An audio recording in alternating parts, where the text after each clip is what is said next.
Shalom teman-teman yang sedang nonton di live YouTube dan teman-teman yang di dalam Zoom. Pada kesempatan kita malam hari ini, kita mengadakan diskusi lintas iman, yaitu dari kekristenan dan Islam dengan judul Mengapa Islam Tidak Percaya Yesus Sebagai Tuhan dan Mengapa Kristen Tidak Percaya Muhammad Sebagai Nabi, dengan narasumber dari kekristenan yaitu Kayapas Al-Kausar dan Erben Sejati. Kemudian narasumber dari pihak Muslim ada Al-Hidayah dan Pak Alif. Lintas dialog ini di-live-kan dari kekristenan yaitu FIC dan Erben. Kemudian dari pihak Muslim ada ISDN dan Penunggang Kuda Live. Baik, tidak perlu berlama-lama lagi ya teman-teman, kita langsung saja diskusinya. Dengan rules tadi sudah dibacakan, opening statement masing-masing 5 menit. Yang pertama itu Kristen ya Pak ya? Islam dulu lah Pak. Oke, baik. Baik, silahkan saudara teman-teman Muslim untuk menyampaikan opening statement-nya selama 5 menit. Waktu akan diputar ketika Anda berbicara. Oke, terima kasih. Bang Al-Hidayah duluan. Ya, silakan. Oke, bismillahirrahmanirrahim. Assalamualaikum warahmatullahi wabarakatuh. Selamat malam semuanya. Ya, untuk sahabat Muslim juga, assalamualaikum warahmatullahi wabarakatuh. Ya, Rabbi shrah li sadri wa yassir li amri wahlul 'uqdatam min lisani yafqahul qauli. Tema yang saya sukai malam ini, ya, mungkin inilah yang ditunggu-tunggu karena ini hal yang prinsip juga. Dimana kenapa kami tidak mengakui ya ketuhanan Yesus itu sebagai Tuhan atau Nabi Isa itu sebagai Tuhan. Justru diingatkan di Al-Quran, banyak mengingatkan bahwa siapa itu sosok Nabi Isa, itu narasi ayatnya lengkap dan jelas dalam artian posisi dia itu sebagai apa dan siapa gitu. Kalau kita merujuk bahwa bagaimana pengabaran tentang kehamilannya, dia seorang manusia gitu kan, kita kalau merujuk ke surah An-Nisa, banyak sekali ayatnya malah kisah Nabi Isa ya. Bagaimana dia adalah seorang rasul. Pertama memang kalau di Al-Maidah dulu ya. Kalau di Al-Maidah saya langsung aja loncat ke top poinnya bahwa ketika Allah bertanya di surah Al-Maidah ayat 116, adakah kamu mengatakan kepada manusia, jadikanlah aku dan ibuku dan dua orang tua selain Tuhan selain Allah? Di situ jelaskan bahwa Nabi Isa menjawab, Maha suci engkau, tidaklah patut bagiku mengatakan apa yang bukan hakku. Ini kata kuncinya di sini adalah bahwa Nabi Isa itu bukan Tuhan sama sekali gitu. Lalu diperkuat dengan ayat-ayat lain seperti di surah An-Nisa, Ali Imran, itu banyak ya, di Al-Maidah. Di antaranya adalah bahwa dia itu seorang rasul. Di surat Al-Baqarah juga ada ayat-ayatnya, poinnya dia hanya seorang utusan Allah. Sebagaimana utusan Allah yang lain dan rasul-rasul yang lain. Lalu kami suruh diingatkan lagi kepada kawan-kawan yang memang memposisikan diri sebagai pengikut Nabi Isa, yang di situ adalah dia menaikkan posisinya dari seorang nabi menjadi Tuhan gitu. Makanya kita lari di surah An-Nisa ayat 171, di situ poinnya kepada kawan-kawan yang memang memegang kitab sebelumnya, bahwa diingatkan, wahai para ahli kitab, janganlah kamu berlebihan dalam beragama, dan kamu jangan mengatakan sesuatu yang bukan pada tempatnya. Artinya di situ bahwa sesungguhnya Nabi Isa adalah Rasulullah. Poinnya kan di situ. Sesungguhnya Isa putra Maryam adalah Rasulullah dan kalimatuhu, dan kalimat darinya. Di situ jelas ayatnya. Kenapa dikatakan kalimatuhu, kalimat darinya?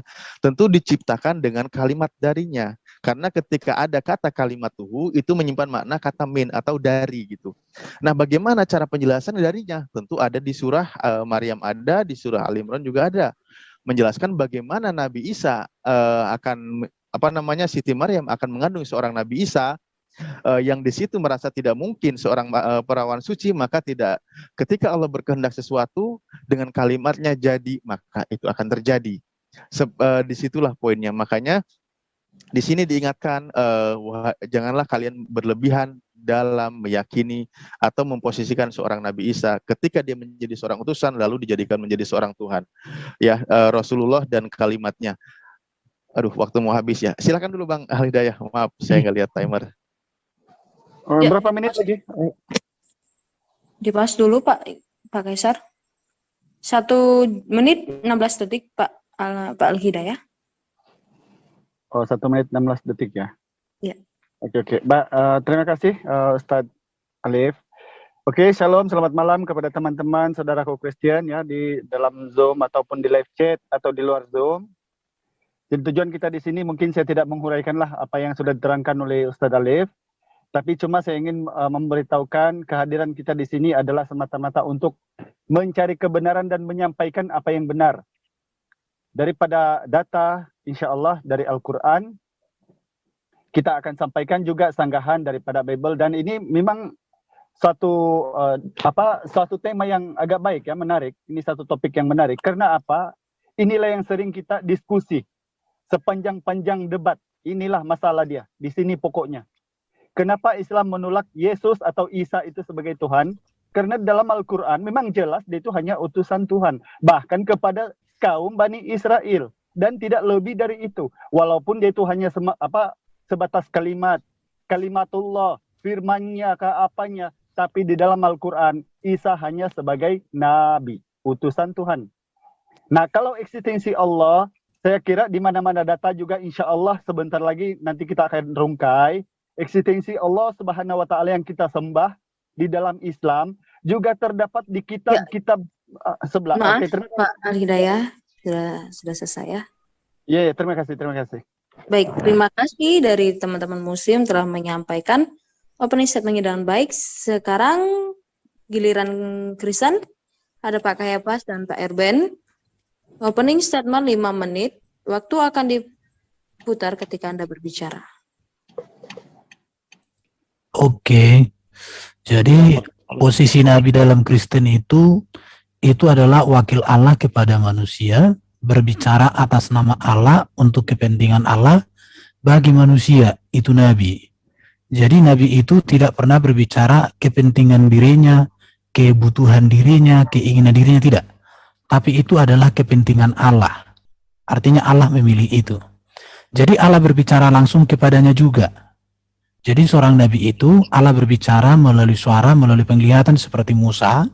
Lalu Allah juga menyatakan dirinya melalui Taufani. Allah menyampaikan pesan kepada manusia melalui Nabi itu bagi kepentingan Allah, supaya manusia bisa ditegur, diarahkan atau memberikan janji atau nubuatan. Di situ ya. Jadi baru seorang nabi itu juga harus diurapi Tuhan. Dan dia mewakili Tuhan kepada manusia.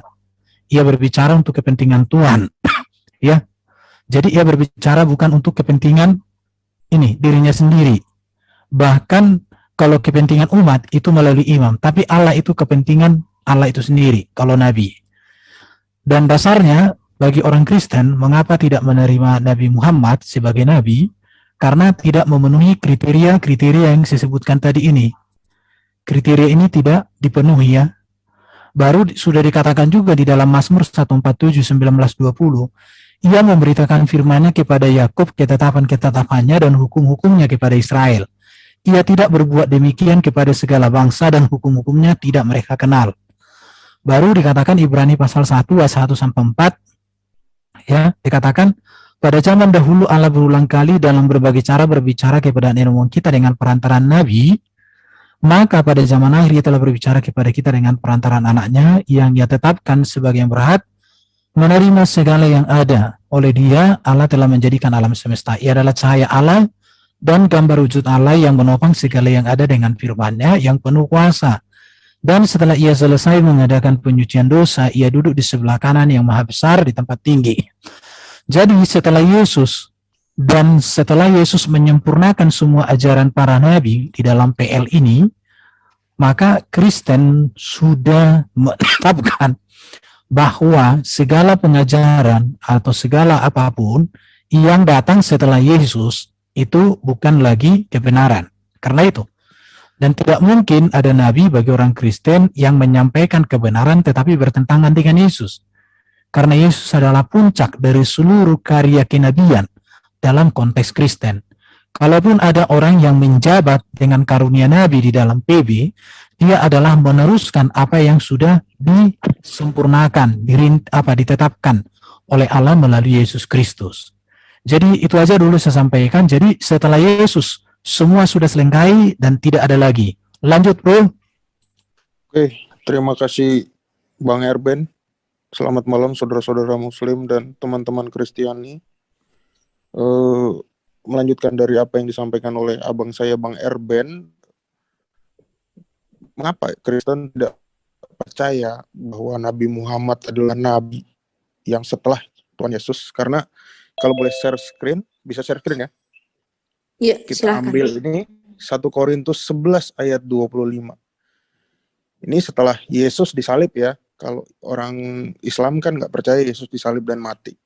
Demikian juga ia mengambil cawan sesudah makan lalu berkata, cawan ini adalah perjanjian baru yang dimateraikan, garis bawah dimateraikan oleh darahku. Perbuatlah ini setiap kali kamu meminumnya dan menjadi peringatan akan aku. Kemudian satu ayat lagi biar memperkuat teman-teman Muslim, bekerjalah bukan untuk makanan yang dapat binasa, melainkan untuk makanan yang bertahan sampai kepada hidup yang kekal, yang akan diberikan kepada manusia kepadamu, sebab dialah yang disahkan oleh Bapa Allah dengan materainya. Nah, materai ini kalau kita lihat secara bahasa Indonesia maupun bahasa Malaysia ya, Bro Al-Hidayah, kalau kita lihat itu adalah seal. Seal itu artinya penutup. Jadi itulah dasar mengapa iman Kristen tidak akan percaya bahwa ada lagi nabi tambahan atau nabi susulan yang muncul entah dimanapun tempatnya.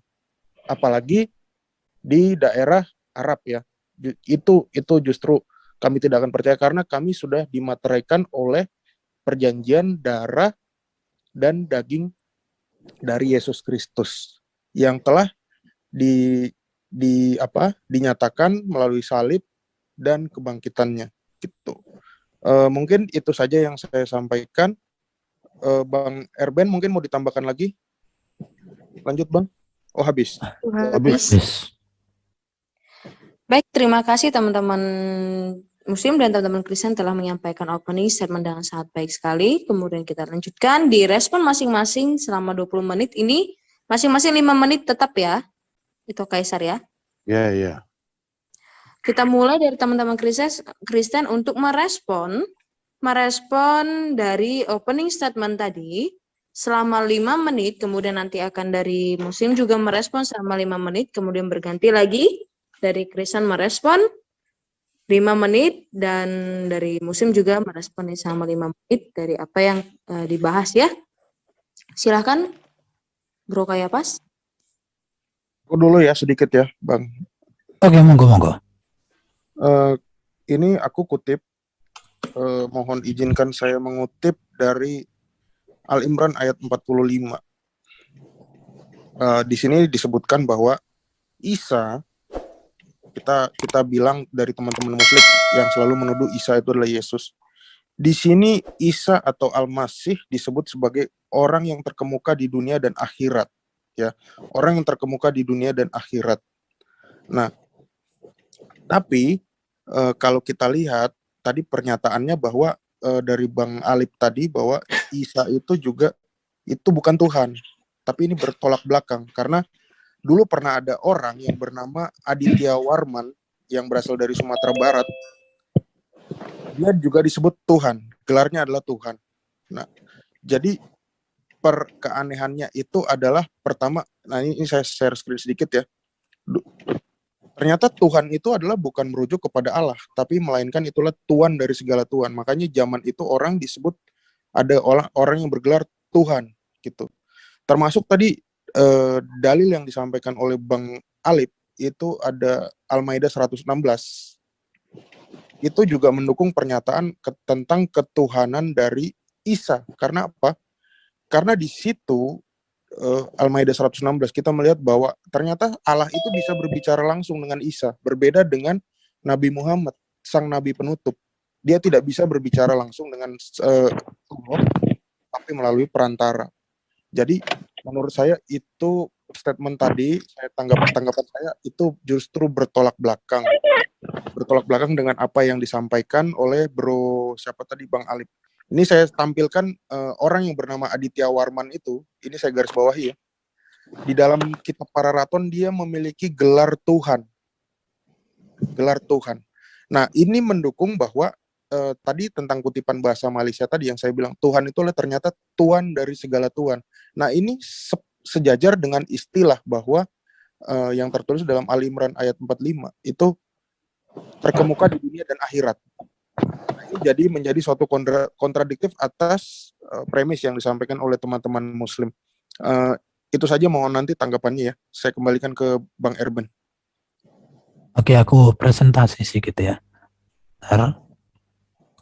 Ya, silakan. Jadi gini, kawan-kawan. Jadi penggunaan kata Tuhan itu sebenarnya kalau dimengerti, ini kan kata Tuhan ini kata yang netral, ini gelar kepenguasaan. Ini bisa kepada Allah, bisa kepada Yesus, bahkan juga Tuhan Jenaka seperti tadi disampaikan.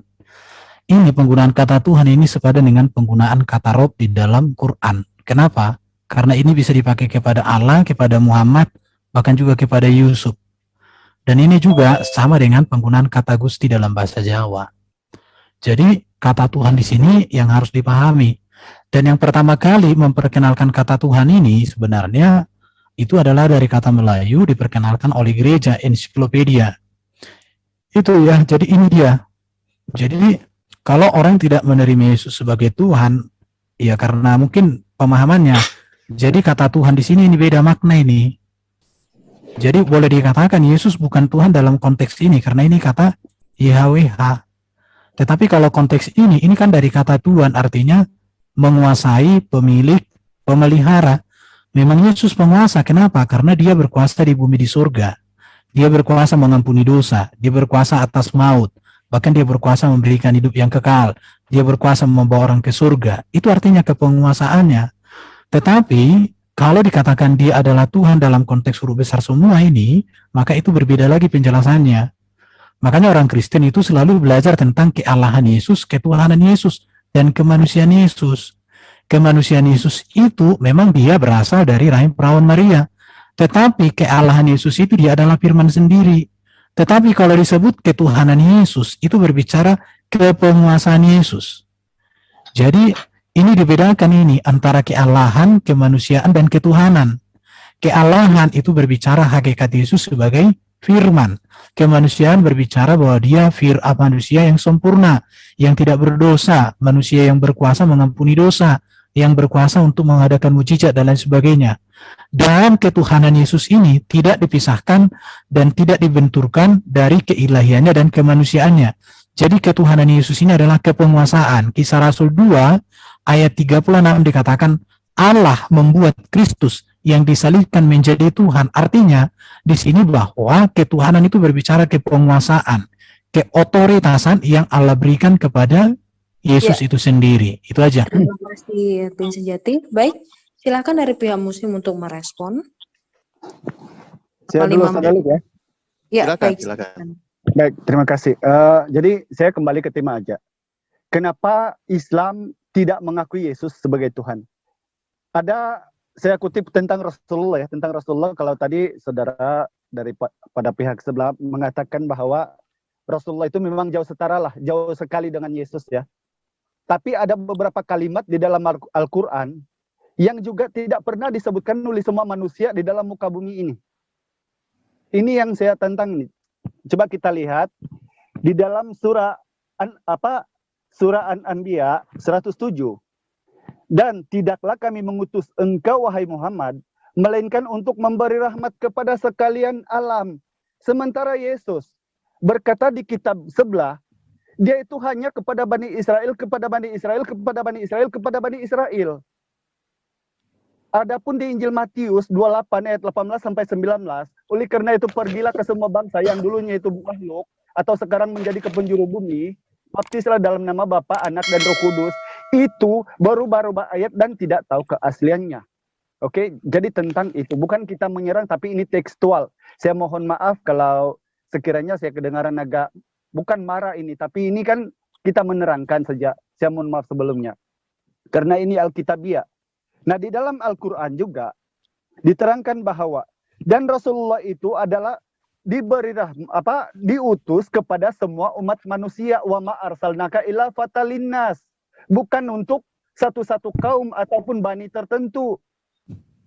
Nah ini, mohon maaf, di kitab manapun di sebelah tidak ada yang diutus kepada semua manusia, tidak ada. Jadi mau otoritas itu Tuhan, mau otoritas itu Nabi, tapi 2 ayat ini saja sudah dibatalkan. Kemudian, apakah persamaan di dalam Al-Quran dan Bible yang disampaikan oleh Isa atau Yesus? Itu sama. Di dalam Markus 10:41, barang siapa menyambut seorang Nabi, kata Yesus, dia juga akan menyambut daripada nabinya. Itulah yang dinamakan dalam Islam salawat. Salawat itu, kita itu menyambut seorang nabi. Bukan artinya kita mendoakan. Nah, salawat ini terpecah daripada Allah, daripada malaikat, daripada umat kepada Rasulullah. Itu terima kasih kepada Rasulullah dari umat. Setara dengan malaikat, daripada Allah, daripada Allah. Itu kepada Rasulullah. Sebab itulah ada salawat. Nah, syahadat ada juga di dalam di kitab sebelah. Di dalam Injil Yohanes 17 ayat 3. Inilah hidup yang kekal itu. Bahwasanya mereka mengenal engkau satu-satunya Allah yang benar. Dan mengenal Yesus adalah yang telah engkau utus. Jadi bagaimana mungkin kalau saya pribadi menuhankan yang berkali-kali mengatakan dia hanya sebatas utusan. Bahkan aku bersyukur kepadamu ya Bapa penguasa langit dan bumi. Injil Matius 11 ayat 25. Injil Markus 12:29, dengarlah hai orang Israel, Tuhan Allah kita, Tuhan itu esa. Aku diutus hanya kepada domba-domba yang hilang dari umat Israel. Nah kalau Rasulullah, dari 2 ayat ini saja, na'udzubillah. Coba kamu cari, bantah. Ada tidak dalam Bible atau di mana-mana kitab? Kamu Muhammad diutus kepada sekalian alam, ataupun tokoh manalah. Kita tidak payah menyebutkan. Untuk seluruh umat manusia ada enggak? Jadi mohon maaf, Islam itu kenapa dia tidak mau beriman kepada lain Tuhan? Kalau memang itu tidak terbantahkan, yang memang absolut, tekstual dalam pengajaran para nabi, ataupun pengajaran kitab sendiri bahwa dia adalah satu-satunya yang sang khalik, maka kita wajib untuk beriman. Tapi apa yang jelas di dalam Al-Quran, la nufarikum baina ahadim rasuli. Karena semua yang di dalam Bible dan di dalam kitab Tanak Taurat atau Zabur, Mazmur itu nabi. Sementara siapakah Tuhan alam semesta? Inilah kita mau lihat. Dalam Keluaran 30 ayat 20. Tidak ada seorang pun yang boleh melihat aku, yang boleh tahan hidup. 1 Timotius 6 ayat 16. Dia satu-satunya yang tidak mengalami maut. Tiada seorang yang pernah melihat dia. Injil Yohanes 5:37. Sama. Tidak kelihatan, tidak kedengaran. Nah, kalau nama Allah yang kekal, Keluaran 3:15, 1 Raja-Raja 18:24. Itulah nama yang kekal, yang berinteraksi kepada Musa, yang tidak boleh berubah menjadi manusia di Bilangan ayat 23:19. Jadi bagaimana mungkin kami beriman? Mengakui dia Tuhan. Saya kira gitu, Saudara Lipot sementara. Terima kasih. Oke, siap. Masih ada waktu?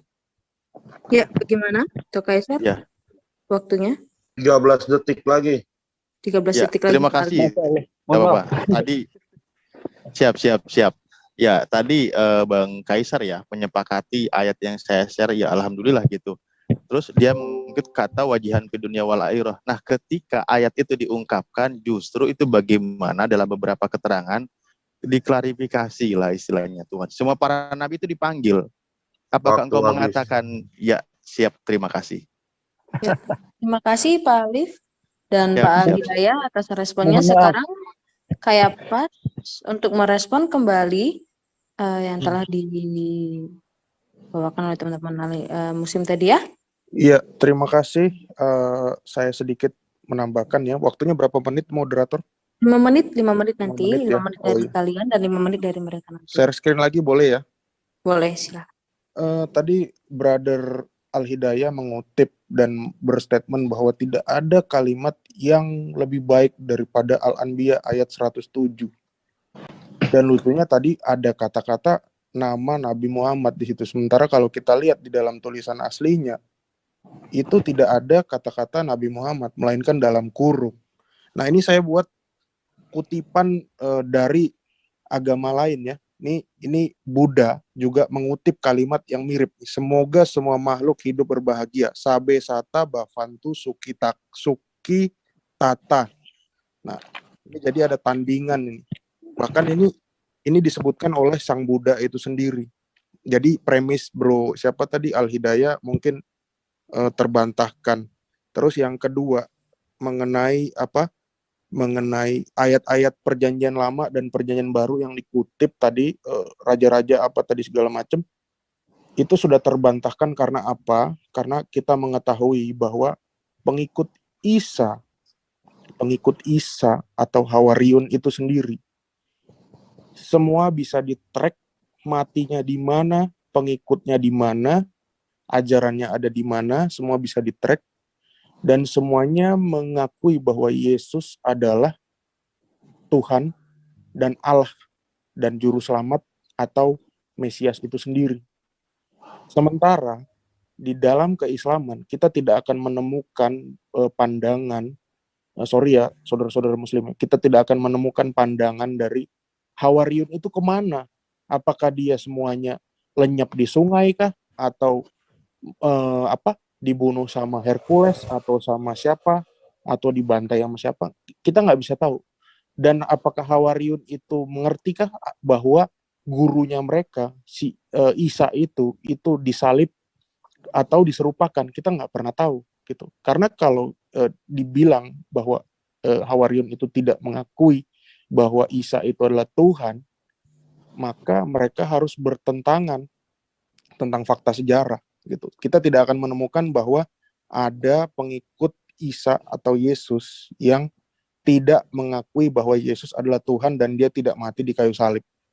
Itu saja penjelasan dari saya. Dilanjut sama Bang Erben. Terima kasih. Oke, kalau berbicara tentang Yesus utusan, orang Kristen menerima itu dan mengakui bulat-bulat. Bahkan Yesus sendiri mengakuinya. Bahkan juga para rasul mengakuinya. Ahli Taurat mengakuinya. Ya, Rasul Paulus mengakuinya, Petrus dan murid-murid mengakuinya. Tetapi utusan yang bagaimanakah Yesus ini? Kami melihat bahwa Yesus utusan berbeda dari semua utusan. Kenapa? Karena kehadiran Yesus, karya Yesus, perbuatan Yesus, hidup Yesus, teladan hidup Yesus, segala sesuatunya itu unggul atas semuanya. Karena tidak ada utusan yang bisa dibandingkan dengan Yesus dalam segalanya yang benar. Keunggulan Yesus itu atas semua para utusan apa? Perbuatan Yesus ajaib, pengajarannya sempurna tentang norma dan etika moral, kehidupannya sempurna, kelahirannya ajaib, apalagi pengajarannya sempurna tentang manusia, tentang dosa, tentang keselamatan, bagaimana dia mati, bagaimana dia bangkit, mulia naik ke surga, bagaimana dia akan datang di akhir zaman menjadi hakim yang adil. Jadi tidak ada orang Kristen yang menolak posisi Yesus sebagai utusan. Dan dia utus untuk apa? Untuk menyelamatkan, untuk menyelesaikan pekerjaan Allah, supaya manusia jangan ada yang hilang, supaya dibangkitkan pada akhir zaman. Yesus datang untuk ini diutus. Dan Yesus satu-satunya utusan yang datang dari surga. Karena Yesus mengatakan, aku datang dan keluar dari Bapa. Tidak ada persoalan. Bahkan orang Kristen menerima salah satu jabatan Yesus itu sebagai nabi. Itu tidak kita tutupi. Ini data-datanya semua ada. Jadi Yesus datang untuk menyampaikan seluruh kehendak Allah, kerancangan Allah kepada dunia ini. Makanya setelah Yesus, kembali lagi tadi, kita tidak pernah lagi menerima pengajaran-pengajaran yang berbeda dengan apa yang sudah ditanamkan dan dikerjakan oleh Yesus ini. Bagaimana sikap kita kepada Yesus? Maka kita menghormati Yesus, kita mendengarkan Yesus, kita mengasihi, kita menuruti, kita menerima, dan kita mengenal dan kita percaya kepadanya. Inilah. Jadi Yesus itu utusan yang diutus Allah untuk memberikan keselamatan, yang diberikan untuk memberikan hidup yang kekal. Segala sesuatu yang baik untuk kepentingan manusia ada pada Yesus ini. Maka dikatakan setiap orang percaya pada Yesus utusan Allah itu selamat. Baru kalau kalian katakan tadi Yesus hanya untuk Bani Israel. Pertanyaan saya, mengapa di Quran sendiri diklaim ada nama Isa disamakan dengan Yesus? Bahkan nama Isa itu sangat banyak. Bahkan dikatakan terkemuka di bumi di surga datang di akhir zaman. Menjadi ini. Itu sih pertanyaan-pertanyaannya. Oke, thank you. Oke, baik. 2 menit ya, 2 menit. Habis ya waktunya 5 menit sekarang dari Al-Hidayah dan Alif untuk merespon yang telah disampaikan. Saya mohon dengan sesuai tema ya. Oke, ya, silakan Saudara Alif. Silakan. Oke, ya sedikit dulu ya dari saya makanya.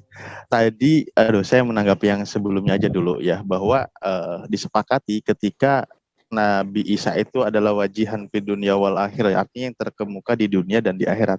Iya, itu sesuai dengan ayat-ayat yang tertulis di Al-Quran. Makanya ketika tadi dia menyinggung ayat ketika diklarifikasi itu bahwa apakah engkau mengaku diri sebagai Tuhan, gitu kan. Nah, justru dia tidak mengatakan bukan haknya. Itu dalam beberapa penjelasan bahwa memang para nabi itu yang diutus mengemban amanah menjadi rasul, menyampaikan, mendakwakan kepada umatnya, tentu ditanya semuanya gitu kan. Apakah bagaimana kan di situ narasinya Nabi Isa, apakah engkau mengaku diri sebagai Tuhan? Karena apa? Banyak umat-umatnya yang memposisikan dirinya itu sebagai Tuhan gitu lah. Sementara Nabi Isa sendiri ketika ditanya itu dia mengatakan, aku tidak akan mengatakan apa yang bukan hakku gitu. Banyak ayat-ayat narasinya di Al-Quran. Lalu kembali tadi ya sama bahwa ayat di Al-Quran juga ada Nabi Isa diutus untuk Bani Israel. Lanjut dulu Bang Al Hidayah, silakan, mungkin ada narasi yang belum disampaikan. Masya Allah. Terima kasih. Masya Allah, saya meminta daripada kitab mereka, kitab sebelah. Wa ma arsalnaka illa fatalinnas. Wa ma arsalnaka illa rahmatan lil alamin. Beliau malah mengutip kitab Buddha, astagfirullahaladzim. Jadi narasi-narasi yang kamu sampaikan justru memperkuat Yesus itu nabi, utusan kami juga percaya. Nah, apakah percaya ini hanya percaya sebagai nabi menjadi Tuhan? Tidak. Karena nabi, menurut Yesus sendiri, kamu boleh buka Yohanes 4 ayat 4, karena Yesus yang memberitahukan bahwa dia adalah nabi. Coba kamu baca Ibrani pasal 3 ayat 1. Yesus adalah imam dan rasul yang harus diimani. Tapi Islam beriman kepada Isa Al-Masih itu sebatas nabi, dan jelas pengajarannya seperti yang disebutkan oleh saudara kita dari umat sebelah, bahwa dia mengajarkan sebilangan kaum. Di dalam Bible Anda dikatakan, di dalam Injil Matius bab 14 ayat 12. Saya diutus hanya kepada domba-domba yang hilang dari umat Israel. Ayat sebelumnya 10 ayat 5. Janganlah kamu menyimpang atau masuk ke kota Samaria, melainkan pergilah kepada domba-domba yang hilang dari umat Israel. Injil Matius 15:26 ini lebih dahsyat. Tidak pantas bagiku menolong orang-orang yang bukan orang Yahudi, di luar Yahudi katanya. Kalau aku menolong mereka, sama halnya saya memberi makan seekor anjing. Jadi na'udzubillah, ucapan-ucapan Yesus yang begini tidak boleh kami imani, kami Muslim sebagai Tuhan. Karena dia itu sebatas utusan Tuhan. Apa buktinya dia utusan? Apakah dia menerima firman? Yohanes 17:8. Segala firman yang kau berikan telah kusampaikan kepada mereka. Mereka telah menerimanya. Dan mereka tahu benar-benar aku datang daripadamu. Mereka tahu engkau yang mengutus aku. Dia tidak pernah berkata, aku yang dulunya diriku mengutus diriku. Jadi bagaimana mungkin saya mau menuhankan dia? Tentang Rasulullah, saya balik lagi. Hanya 2 ayat. Wa ma arsalnaka illa fatalinnas. Wa ma arsalnaka illa rahmatan lil alamin. Amin, haleluya. Tidak ada. Karena apa? Islam ini melalui pengajaran para nabi terdahulu. Apa samanya? Semuanya sama kok. Cuma dipelintir kemudian oleh yang penulis-penulis, ada yang mengatakan bahwa Tuhan itu terpecah menjadi Allah. 1 Korintus 16 pasal 4. Itu Allah yang membangkitkan Tuhan, juga membangkitkan kita dengan kuasanya. Dan seluruh lidah mengaku bahwa yang kamu salibkan telah menjadi Tuhan dan Kristus. Ini tidak boleh, ini fatal dalam akidah Islam. Karena Allah itu laisa kamitslihi syai'un, tidak sama dengan makhluknya gitu. Jadi kalau kita menyamakan itu dengan makhluk, bukankah di Bible sendiri, di Bilangan 23:19, Allah bukan manusia sehingga berdosa, bukan juga anak manusia sehingga menyesal gitu loh. Jadi ini cuma renungan kita bersama, karena saya masih sesuai dengan konteks. Kita tidak akan mau tergiring ya. Jadi kalau tentang Nabi, kamu boleh bacalah sendiri. Injil Matius 21:11, Injil Matius 13:57, Markus 6 pasal 4, Markus 14:65, Lukas 13:33, Yohanes 4:44. Ini semua membicarakan tentang Yesus Nabi dari Nazaret di Galilea bahkan, bukan dari surga. Jadi inilah, di dalam Al-Quran ditegaskan. Kenapa itu kami bilang, umat yang di luar Islam itu bahkan kafir. Laqad kafarul ladzina qalu innallaha salisu salasa itu. Jadi sungguh telah kafirlah yang mengatakan Tuhan itu adalah Allah Isa putra Maryam. Wa ma taqulu salasa. Jangan katakan Tuhan itu 3. Wa anta khairul lakum. Berhentilah, itu akan lebih baik bagimu. Bapa, Putra, dan Roh Waktu Kudus. habis. Hentikan. Oke, terima Pak kasih. Al-Hidayah, waktu telah habis. Moderator, Baik. izin introduksi sebentar. Saya ganti perangkat yang nama Alif 2 itu ya, yang ini. Ini disconnect dulu. Agak susah mau share screen ini HP-nya. Ya, Baik, siap. makasih. Ya, sembari menunggu Pak Alif untuk connect audio di Alif 2. Oke, terima kasih telah menyampaikan respon terhadap masing-masing narasumber. Kita sekarang beralih pada closing statement masing-masing 5 menit, di mana closing statement ini dimulai dari teman-teman muslim dulu ya. Baru Belum, udah berapa? Udah 8. Belum. udah pas ini Tok, sesuai dengan itunya. Respon kan masing-masing 20 menit. Setelah dari respon ada closing statement masing-masing 5 menit. Oh, kan 80 menit totalnya. 40-40. Toh, bukan 20-20. Oh, Iya, jadi 40 ya. Oke, masih- baik. Jadi ini masih masih- ada lagi 20 menit lagi ya. Berarti TikTok Ya. ya 20 menit lagi. Oke. Oh, ini Pak Alif udah di tempat. Bentar ya. Oke, baik. Nggak apa-apa kan. Oke, terima kasih. Giliran Kristen dulu sekarang. Biarin aja Pak Aldi. Ya, Oke. siap. Jadi ini tektokan selama 20 menit, bebas ya, kalian saling merespon satu sama lain. Dan diharapkan Tetap Agar- 5 menit terus. 5 menitnya menit, dibagi. 5 menit. menit ya. Jadi nggak usah tektokan 20 menit ya, tetap 5 menit kayak Iya. gini. Oke, baik. Silakan 5 menit nanti seperti yang awal. Dimulai ya dari kekristenan. Silakan. Jadi kembali sama kawan-kawan, ini harus dicatat dulu ini ya. Beda kata Allah dengan Tuhan dalam konteks PB itu. Jadi ketika kami mengatakan Yesus Tuhan, itu artinya dia penguasa di bumi di surga. Bukan berarti bahwa Yesus Tuhan artinya dia Bapa di surga, dia Yahweh sendiri, enggak. Baru tadi saya sudah jelaskan tentang dua natur Kristus itu ya. Jadi prainkarnasi dia firman Allah. Dalam inkarnasi dia adalah firman yang menjadi manusia. Jadi ini harus dipahami. Ini tadi udah kita jelaskan sebenarnya. Jadi bedanya Allah di Kristen dengan di Islam pun harus kalian tahu. Bahwa Allah itu bisa kepada Yahweh, bisa kepada berhala, kepada manusia juga ada. Tetapi di Islam Allah bisa kepada Allah Yesus, tapi berhala juga. Di Kristen, Tuhan itu bisa kepada Allah, kepada Yesus, kepada Raja. Sama seperti kata Rob di Muslim, bisa kepada Allah, kepada Muhammad, kepada Yusuf, dan malaikat juga. Jadi ketika orang Kristen memahami Tuhan Yesus, ya sama penggunaan kata Rob Muhammad kayak gitu. Cuma ya, supaya berlanjut ceritanya itu, baru kalau berbicara tentang Yesus sebagai Nabi, tidak ada masalah bagi orang Kristen. Kita tinggal berpikir aja, Nabi yang bagaimana sejak tahun 30 Masehi sampai hari ini hidup di langit sana, dan dia masih datang di akhir zaman. Makanya iman Kristen itu iman yang tepat, karena beriman kepada Nabi yang hidup di langit sana ribuan tahun loh. Jadi kita tidak ikut Nabi seperti yang lain-lain itu. Dan hanya Yesus satu-satunya Nabi yang hidup di sana dan datang di akhir zaman, bro. Makanya itu yang harus ditegaskan. Kalau berbicara Yesus hanya datang untuk Bani Israel, enggak juga. Buktinya di kitab kalian itu paling banyak itu disebut diklaim sebagai Isa. Bahkan kalau ayat tadi kalian baca, aku datang hanya diutus kepada Bani Israel. Tapi di kalimat berikutnya dia katakan, hai ibu besar imanmu, jadilah padamu. Jadi semuanya yang terjadi. Cuman ya bagaimana sekarang kita membaca utuh di dalam kalimat itu. Saya mau share screen, masih ada waktu ya. Masih Bang, Ya. pakai aja. Silakan. Nah ini nih, saya mau mengapa, jadi gini ya, apa yang disampaikan di Quran itu ya kita akui itu sebagai kitab kalian. Tetapi mengapa kita Kristen menolak data-data yang ada di Quran tentang Yesus? Ini dia. Jadi kalau saya mau sampaikan ini di sini dia letaknya.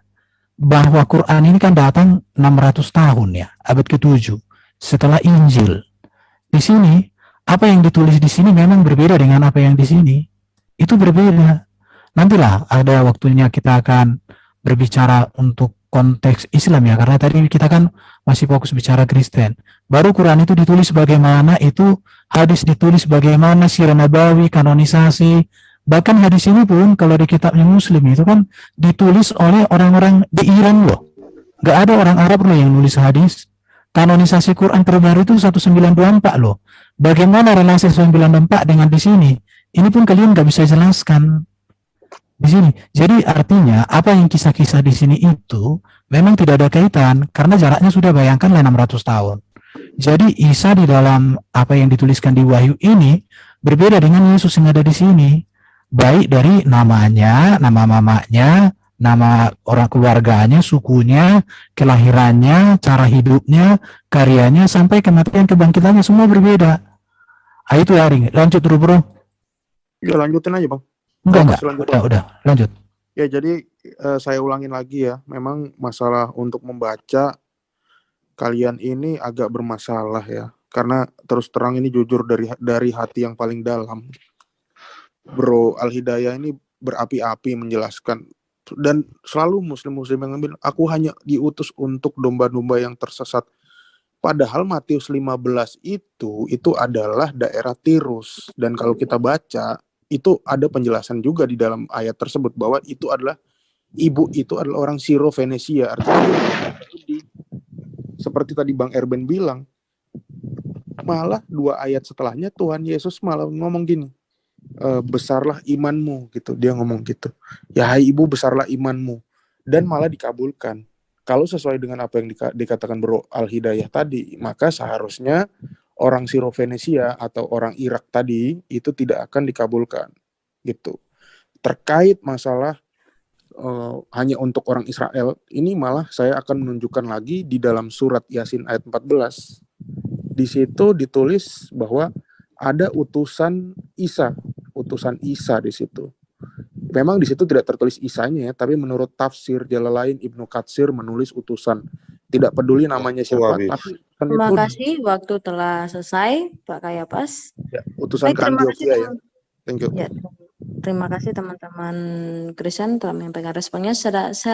Sekarang teman-teman Muslim untuk menyampaikan responnya sama 5 menit. Waktu akan diputar ketika Anda berbicara. Silakan setelah live. Lanjut dulu aja, nggak apa-apa tuh banyak yang nanggapin. Nanti saya sisain waktu aja. Nanti apa-apa. Ingatkan ya, soalnya saya tidak nampak nih. Oke, baik. Terima kasih ya. Sebelum habis diskusi, saya minta maaf ya, Bro Erben sama Kayapas. Jangan, kita ini kan diskusi, jangan merasa seakan-akan menyerang gitu, tidak ya. Sebab ini saya menggunakan itu Bible. tidak menyerang, silahkan Pak Al-Hidayah. Ya, saya memberitahukan aja. Jadi insya Allah kita akan coba berdialog dengan cara Alkitab ya insya Allah. Nah, sekali lagi kita balik kepada konteks. Mungkin perlu beberapa ayat yang mau ditambahkan daripada Islam dan Kristen.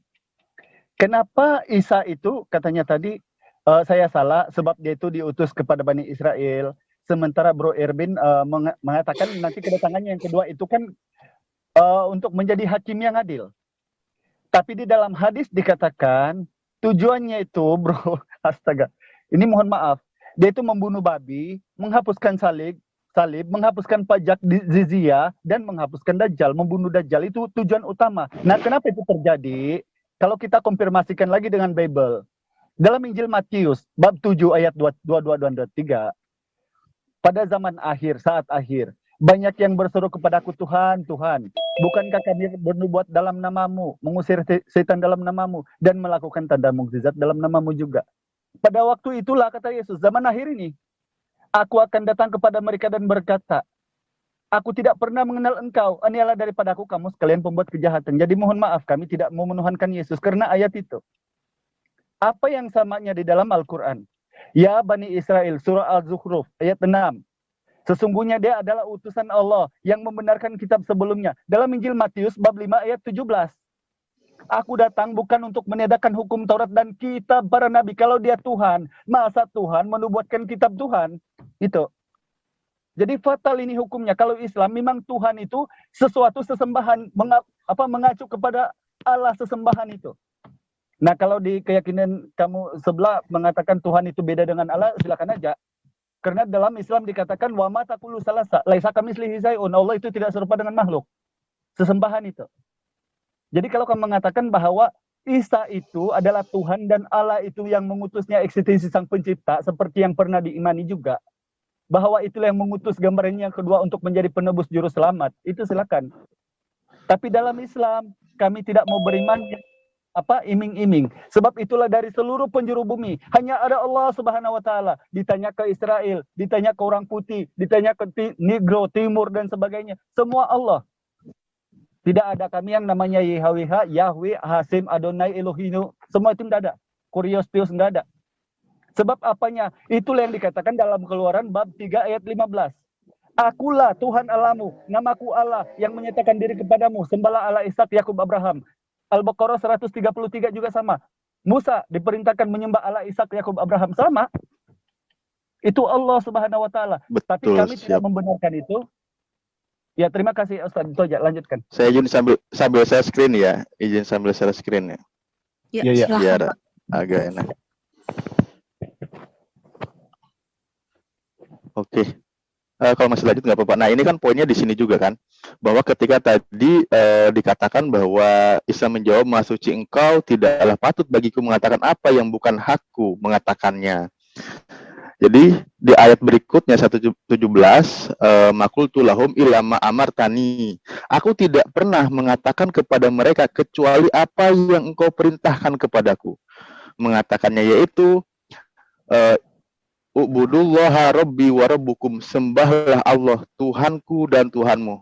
Gitu loh. Di sini poinnya Nabi Isa, bahwa dia adalah mengatakan apa yang diwahyukan kepadanya. Nah, di sini menariknya ayat ini kan, dan adalah aku menjadi saksi terhadap mereka selama aku berada di antara mereka. Maka setelah engkau wafatkan aku, engkaulah yang mengawasi mereka dan engkau adalah menyaksikan atas segala sesuatu. Di sini bagaimana bentuk kasih sayang Nabi Isa kepada umatnya, kepada pengikutnya, ya. Dia mengatakan di satu sisi dia pembelaannya adalah bahasanya, jika engkau menyiksa mereka, maka sesungguhnya mereka adalah hamba-hamba engkau, dan jika engkau mengampuni mereka, maka sesungguhnya engkaulah yang maha perkasa lagi maha bijaksana. Poinnya di sini adalah sebenarnya Nabi Isa ini mengharapkan umat-umatnya, pengikutnya untuk mengikuti apa yang disampaikan oleh Nabi Isa itu sendiri, yaitu sembahlah Allah Tuhanku dan Tuhanmu. Ya, makanya di beberapa ayat kita diingatkan gitu kan, janganlah berlebihan gitu. Seandainya engkau menyiksa mereka karena dia mengatakan bahwa Nabi Isa itu adalah Tuhan, maka sesungguhnya dia itu hambamu, seolah dia itu ingin sebenarnya mengatakan, menyelamatkan bahwa jangan sampai menyiksanya. Tapi apa boleh buat, karena tidak ada toleransi dalam menyekutukan, seperti di Al-Maidah 72 itu. Terima kasih. Terima kasih teman-teman Muslim dan teman-teman Kristen telah melakukan respon yang sangat baik dan bisa dikatakan kondusif ya. Baik, sekarang waktunya untuk closing statement. Tadi maaf saat awal itu ada kesalahan teknis ya. Dipersilakan oleh teman-teman Muslim 5 menit untuk memberikan closing statement hasil dari diskusi ini ya, dengan baik. Bawa saja untuk closing statement itu dari Iman sendiri ya. Terima kasih. Silakan Pak Alif dan Pak Hidayah. Closing ya. Silakan Pak Alif duluan. Silakan Ustaz, biar aku belakang nanti. Oke, siap. Siap. Terima kasih. Ya, berarti saya kembalikan lagi share screen-nya ya. Karena lanjut ini. Oke, siap. Yang ayat tadi ya. Nah, ketika beberapa ayat ini ya, saya lanjutkan di sini bahwa beberapa ayat ini Allah berfirman, ini adalah suatu hari yang bermanfaat bagi orang yang benar-benar melakukan kebenaran. Lillahi mulkus samawat wal ard wa ma fihinna wa huwa ala kulli syai'in qadir. Dikunci di ayat ini, lalu kita kembali ke surah An-Nisa ya. Seperti yang tadi sempat di opening statement kita bahas. Nah, di sini bagi orang-orang yang ketika dia salah memposisikan ya posisi Nabi Isa, ketika dia dikatakan Robbi, ya pada peristiwa-peristiwa zaman dulu itu penggunaan bahasa kata Rob itu ada seperti kepada zaman Nabi Yusuf. Dan ingat, makanya agar tidak terjadi kesalahan dalam penggunaan bahasa sehingga kata itu memposisikan sebagai sesembahan, maka diingatkan zaman Nabi Muhammad itu tidak ada lagi.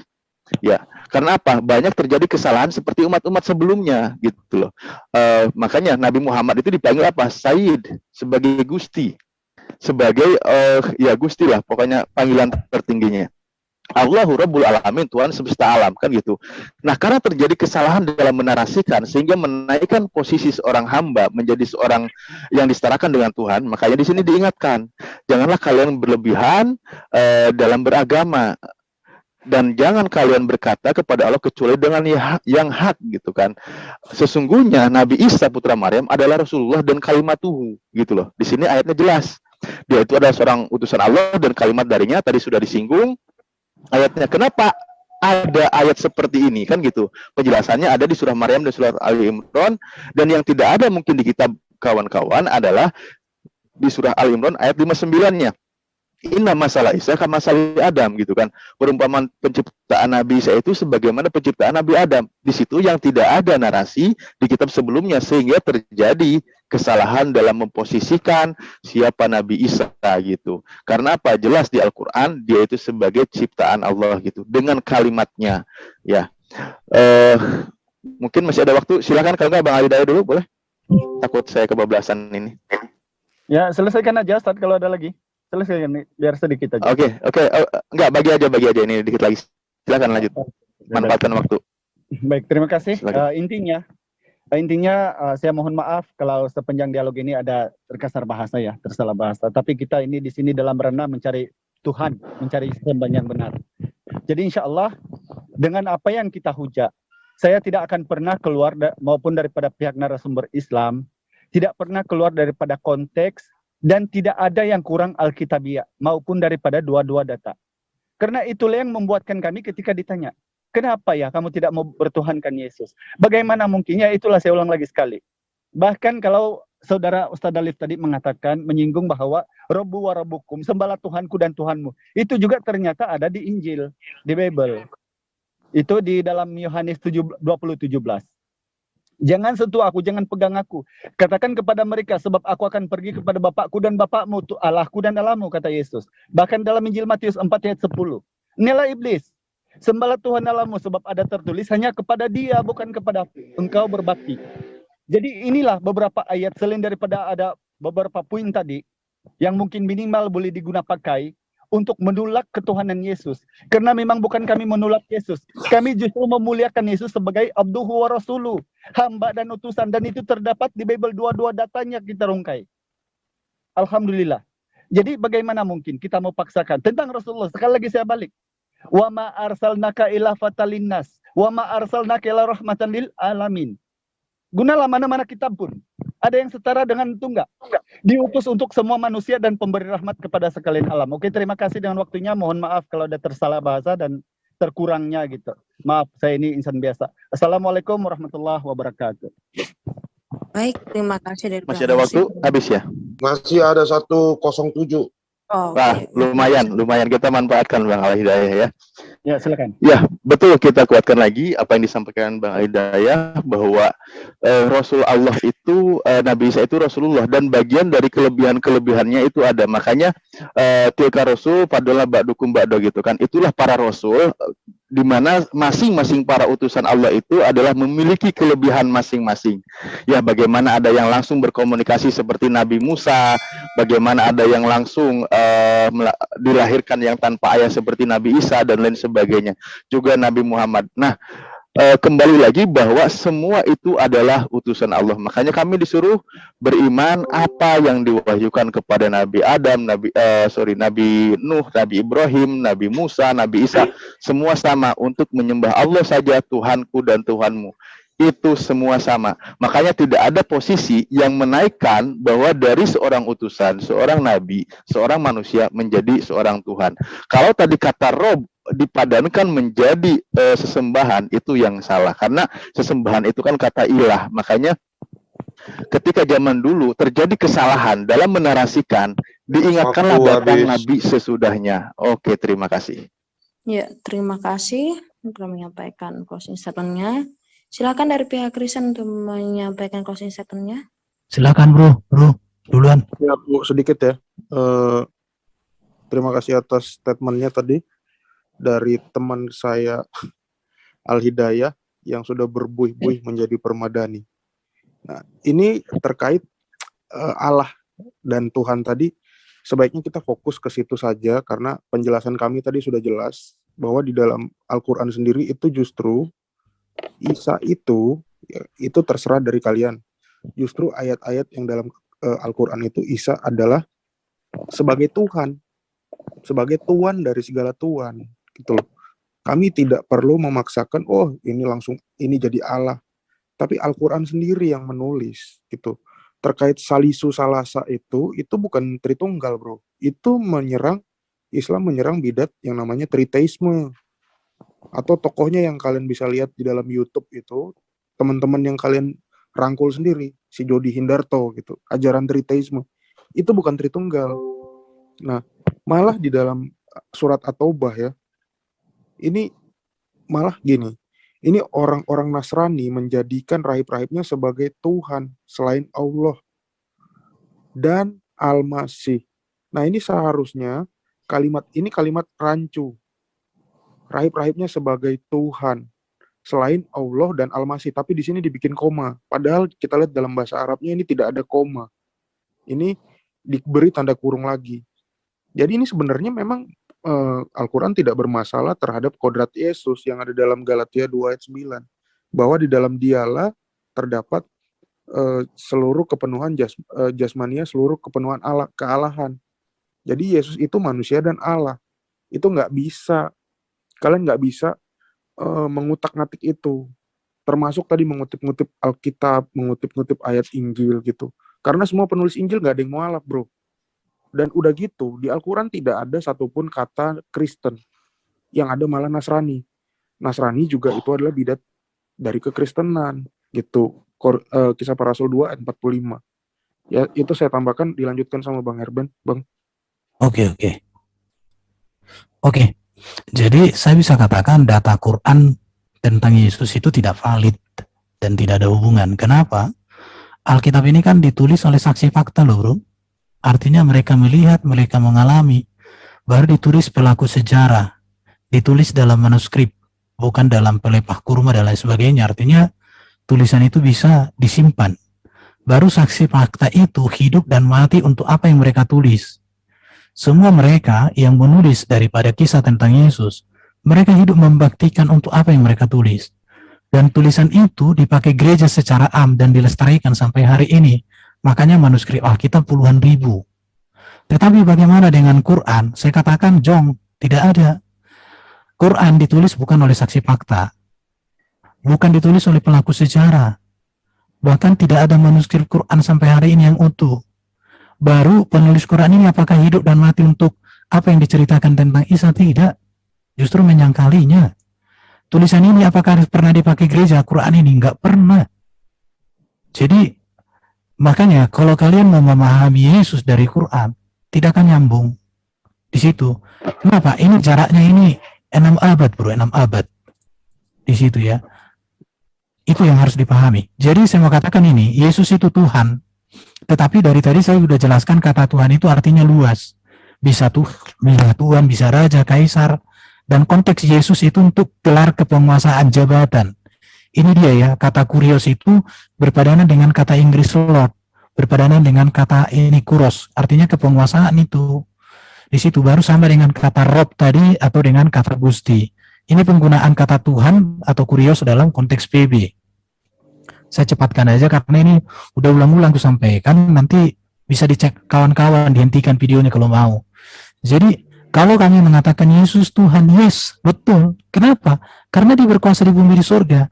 Tetapi apakah dia Yahweh? Dia firman Yahweh. Karena firman di dalam Yahweh, maka firman Yahweh. Karena itu, maka dikatakan oleh Yesus di sini ya, segala kuasa di surga di bumi. Dikatakan di situ. Dia berkuasa. Dan itulah ketuhanan Yesus. Itu yang perlu untuk disampaikan. Kalau berbicara utusan, nggak ada persoalan. Orang Kristen meyakini Yesus utusan. Tetapi utusan yang bagaimana? Utusan yang datang dari diri Allah. Adakah utusan yang datang dari diri Allah? Tidak ada. Makanya kami selalu mengutamakan Yesus dalam segala hal. Adakah utusan yang sudah di surga menyediakan tempat untuk manusia percaya? Tidak ada. Hanya Yesus. Di situ. Baru kalau dikatakan Yesus Nabi, iya. Pertanyaannya, adakah Nabi yang hidup ribuan tahun di langit sana? Dia datang di akhir zaman menjadi hakim yang adil. Selain Yesus, tidak ada.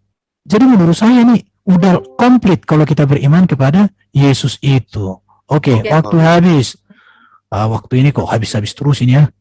Oke. Iya, perasaan baru mau ngomong dari tadi suka habis terus. Iya. Ya, terima Inilah. kasih teman-teman.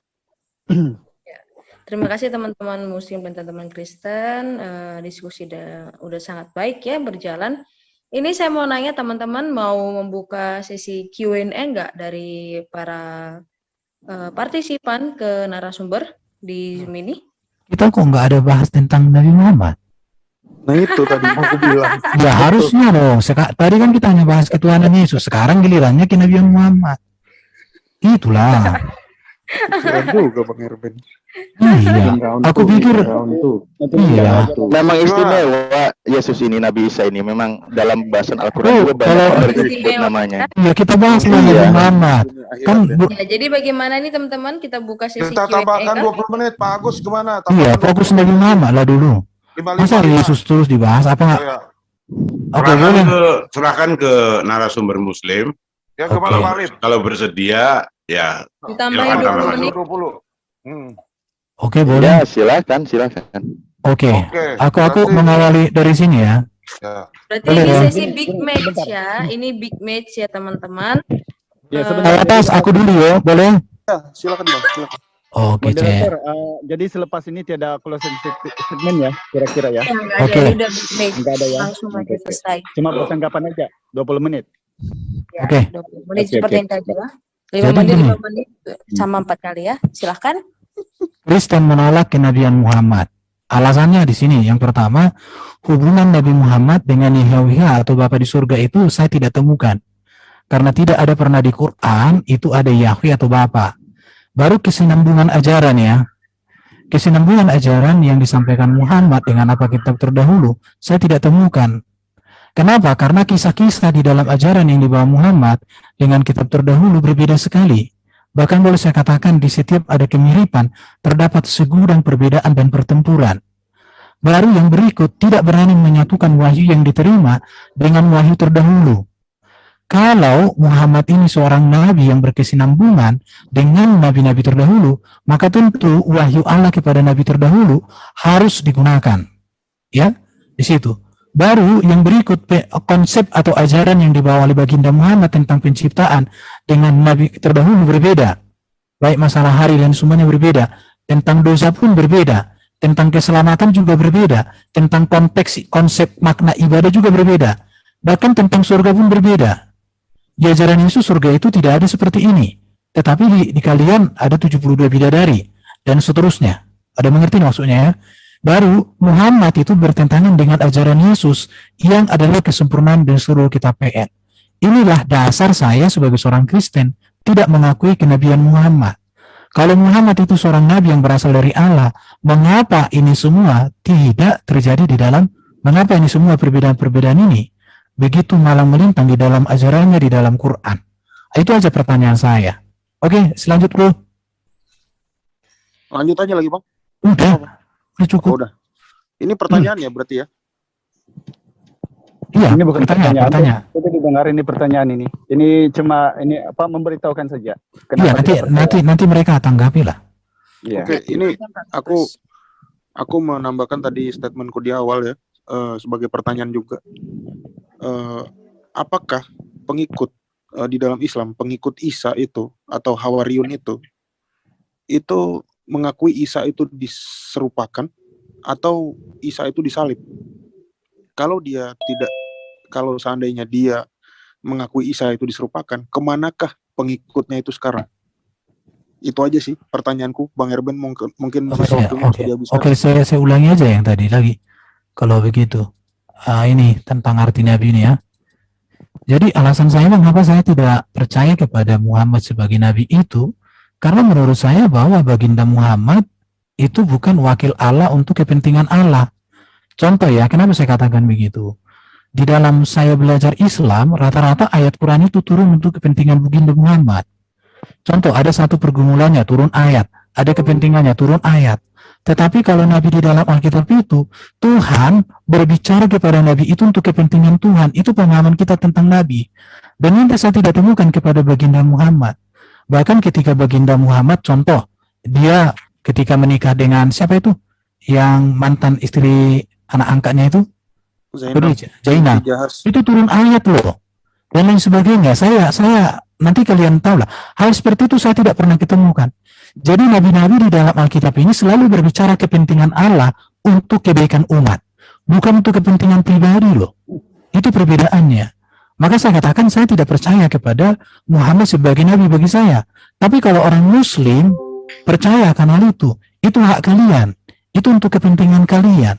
Baru juga nabi itu di dalam Alkitab itu selalu menegur, mengarahkan, memberikan janji dan nubuatan. Ini pun saya tidak temukan kepada baginda Muhammad di situ. Dan nabi itu juga biasanya diurapi. Ya, itu diurapi. Ini yang perlu. Dan memang ini dasarnya bahwa saya tidak percaya karena dikatakan di dalam kitab Mazmur dan di dalam kitab Ibrani bahwa setelah Yesus itu dan ajaran Yesus itu tidak ada lagi. Jadi bagi saya gini ya, setelah saya mengenal dan mengerti tentang Yesus ini, maka saya katakan segala sesuatu yang bertentangan dengan Yesus, saya katakan selamat tinggal, goodbye, aku tidak menerima, aku tidak percaya. Di situ. Jadi ini alasan-alasan, mungkin teman-teman bisa nanti menjelaskan hal ini supaya kami mungkin terguncang, supaya boleh percaya kepada baginda Muhammad, begitu ya, dengan data-data di dalam, ini dasar Kristen ya, dasar Kristen untuk menolak kenabian daripada Muhammad itu sendiri. Itu aja dulu dari saya. Terima kasihlah untuk semuanya. Semoga damai sukacita di hati lahir dan batin. Tuhan memberkati. Amin.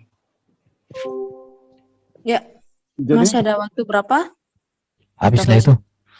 26 detik. Oke, baik. Kita lempar ya, Pak Kayapas dan Pak Erben ke pihak muslim untuk merespon ya. Iya. Janganlah dilempar, diserahkan lah. Baik, ini kuis beliau. Silakan Pak Ali Hidayah dan Pak Alif untuk menjawab pertanyaan dari Ito Erben tadi. Ini mengenai 5 menit. 5 menit saja. Ya, Silakan. Ya. Oke, terima kasih. Ini banyak poin, saya catat sampai nggak kecatat semua ini karena PowerPoint-nya juga cepat dan banyak sekali yang perlu dicatat ya karena saya belum. Tapi nggak apa-apa, saya coba sedikit sekilas saja ya biar ketangkap bahwa hubungan dengan Allah tadi diantaranya kan gitu. Ya tentu jelas. Terus apa ya, kesinambungan ajaran. Di Al-Quran itu banyak ayatnya, bahkan tadi kita bahas ya kami beriman apa yang diwahyukan kepada para nabi dan para rasul, semua wahyunya sama. Semua diperintahkan untuk menyembah Tuhan yang sama. Itu jelas ayatnya gitu. Bagaimana dari Nabi Ibrahim, bagaimana keturunannya, bagaimana Nabi Musa, Nabi Isa, itu banyak ayatnya. Di situ poinnya jelas, semua sama bahwa mengatakan bahwa para nabi itu mengatakan, menyampaikan wahyunya itu bahwa sembahlah Allah dan tidak ada Tuhan selain Dia. Itu hukum yang terutama yang disampaikan oleh para nabi. Dan itu tidak ada yang beda narasinya dari para nabi semua itu. Saya tidak akan menyinggung kitab sebelah ya, atau kawan Kristen ya. Tapi adakah di kitab kalian bahwa sembahlah Allah saja? Itu loh kan pertanyaan yang perlu dijawab cukup dalam hati saja. Saya cuma mengatakan itu bahwa para nabi semua mengatakan demikian, sembahlah Tuhan Allah saja gitu loh. Dan para nabi itu adalah tadi definisi nabi aja sebenarnya sudah berbeda dari versi Bang Erben. Bagaimana di Islam itu dikatakan seorang nabi adalah orang yang menerima wahyu. Ya, menerima wahyu dari Tuhan. Lalu dia ketika dia disuruh menyampaikan kepada umatnya, maka pangkatnya menjadi rasul, karena rasul itu adalah utusan Allah yang menyampaikan wahyu itu gitu. Ini bukan asumsi, banyak ayatnya di Al-Qur'an gitu loh mengenai hal ini. Lalu bagaimana penjelasannya juga ada runtutannya seperti apa gitu. Dan semua poinnya adalah menyembah Allah saja gitu. Dan itu Nabi Muhammad adalah khotam nabiin, penutup para nabi. Lalu apa ya tadi banyak sekali. Bang Alidaya dulu deh, mungkin ada poin yang ini. Silakan, takut waktunya habis.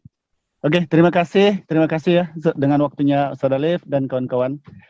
Saya memang tertarik sekali sebenarnya dengan apa yang dinarasikan oleh teman-teman kita dari sebelah. Tapi jujur, saya tidak menyerang pribadi seperti kawan yang bilang saya sudah berubah jadi permaidani. Tapi apa yang kita sedang utarakan di sini adalah konteks pengajaran dan ketuhanan. Rasulullah sebagai pengajaran dan Yesus yang manusia itu yang menjadi Tuhan, itu yang kita bahas di sini. Nah sekarang, ketika Anda mengatakan, mengutip beberapa hadis, sedang dalam keimanan Islam, Juga percaya bahwa apapun yang tertulis di Bible kamu, itu benar menurut kamu, kan gitu. Tapi benar seperti apa, kita ukur dulu. Apakah memang pada zaman Yesaya Tuhan meminjam pisau cukur? Tuhan mana itu?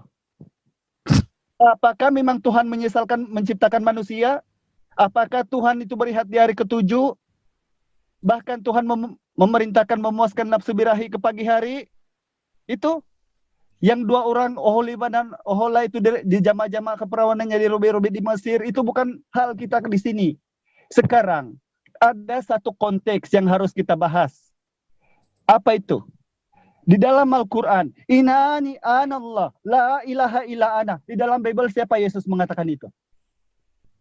Gak ada. Sembahlah Tuhan Alamu, sebab ada tertulis hanya kepada Dia. Yang kita balik lagi di sini adalah Tuhan dan Nabi. Ketika Anda tidak percaya, wa ma arsalnaka illa fatalinnas wa ma arsalnaka illa rahmatan lil alamin. Itu di mana tertulis di Bible? Yesus sebagai firman diutus untuk semua umat manusia, ada enggak? Yesus sebagai firman diutus pemberi rahmat kepada sekalian alam, ada enggak? Saya tidak mau ke Paulus lah, sebab Paulus itu kan penulis saja. Tapi Yesus sebagai tokoh yang perlu diikut, bahkan kalau diikut, di sini saya menyingkap sedikit. Kenapa Islam katanya ada di abad 600 Masehi? Apa samanya Islam dengan para nabi? Bilangan 23:19, apa?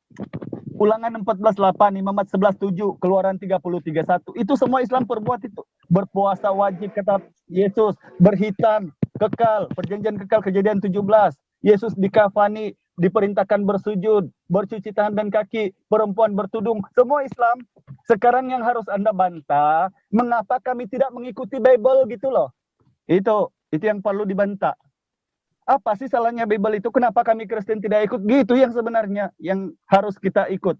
Karena kita ini kan tokoh yang kita ikut, yaitu Yesus yang perlu Anda tuhankan. Nah, kami menolak Yesus. Karena apa yang diajarkan oleh Bible, Islam yang perbuat, jadi otomatis kami mengikut Yesus. Itu pokoknya di situ. Coba ada yang bisa bantah enggak? Kenapa kira-kira sunat itu tiba-tiba halal? Makan babi tiba-tiba halal? Bersujud itu sudah tidak ada. Bercuci tangan dan kaki sudah tidak ada. Kenapa Ya, itu? terima kasih Pak Al-Hidayah. Saya harap ya fokus ke tema. Tadi sedang membahas tentang Muhammad ya. Tentang Yesus tadi sudah selesai. Ya, terima kasih ya. Saya harap ya. Iya. Saya harap nanti dengan berkobar-kobar membara menjelaskan tentang Muhammad nanti ya. Jadi teman-teman Kristen menanggapi jawaban atas dari pihak Muslim, tetapi fokus ke tema tentang Muhammad sekarang ya. Silahkan. Saya bingung juga menanggapi kawan ini karena yang dibahas bukan kenabian Muhammad itu apa, aku belum dapat. Bagaimana sinkron kenabian Muhammad itu dengan nabi-nabi terdahulu? Saya nggak tahu, jadi pusing saya mau menanggapi apa, bro.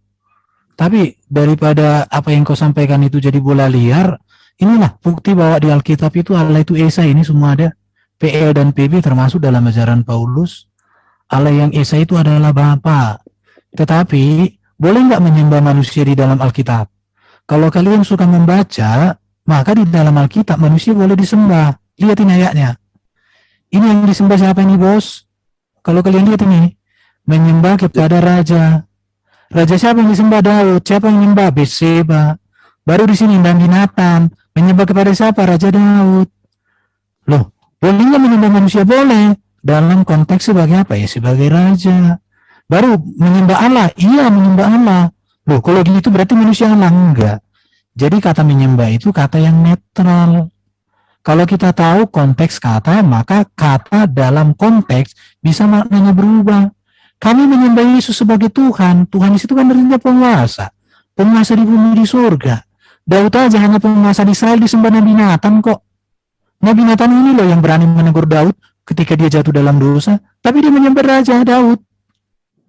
Apalagi Yesus, Raja segala raja, pemilik kerajaan surga, yang harus disembah dong. Kalau nggak disembah Yesus, kualat kami. Orang raja. Jadi di sini pemahaman kata menyembah ini yang harus dipahami. Yesus disembah sebagai apa ini? Mesias. Mesias itu artinya apa? Raja, iman, dan nabi. Anak Allah. Artinya dia adalah firman Allah yang hadir ke dunia. Anak manusia. Yesus sebagai Tuhan, Hokurios, penguasa. yang mulia dan naik ke surga, berkuasa membuat mujizat, berkuasa mengutus setan. Inilah dia. Masa orang yang seperti ini nggak disembah lagi? Keterlaluan lah, bro. Jadi kalau orang menyembah Yesus, Raja segala raja, sangat tepat. Kalau nggak mau menyembah Yesus, Yesus katakan barang siapa tidak menghormati aku, tidak menghormati Bapa, neraka bagiannya. Makanya kami menyembah Yesus. Lanjut bro, kayak apa? Ya, yang dibilang sama Bang Erben tadi udah lengkap sekali ya. Termasuk juga kalau kita lihat lagi nih ya. Sorry ya, share screenku data-data ini. Mesias. Sementara Islam juga mengakui bahwa Mesias itu juga adalah Al-Masih gitu. Kristus bahasa Yunaninya ya. Nah ini justru aneh. Kenapa bisa gelarnya Al-Masih tapi tidak diakui bahwa kemesiasannya. Di dalam Judaism dan kekristenan, istilah nabi penutup itu hanya sampai di Mesias. Makanya di dalam kekristenan, nabi-nabi itu semua menantikan Kristus. Nabi-nabi itu menantikan Kristus. Yang diutus setelah penyataan Kristus mati dan bangkit, itulah disebut rasul. Jadi tidak ada lagi istilah nabi lagi bagi kami. Mana lagi rasul-rasul kami itu seperti kami bilang bahwa itu bisa dilacak oleh sejarah. Tidak seperti katanya Nabi Muhammad tidak ada di buku sejarah, hanya ada di buku masih ada waktu kah? Gitu. Boleh masih Bang, ada lagi. Masih ada waktu? Masih. Lanjut Bang. Oh, begini, aku tanya gini lah. Kalian kan sangat cinta dengan baginda Muhammad ini. Coba dulu kalian jelaskan kecintaan kalian ke Nabi Muhammad, di mana kecintaan kalian itu dalam kekudusan dan kebenaran tidak akan kalian temukan itu pada Yesus di dalam Alkitab. Bisa enggak? Coba, cintanya kalian kepada Nabi Muhammad itu seperti apa, dan kecintaan kalian itu tidak akan ada kualitas seperti itu lagi. Itu tertinggi, termulia di dunia ini, dan tidak akan ada itu pada Yesus. Oke, silakan kalian jelaskan itu aja dulu sama saya.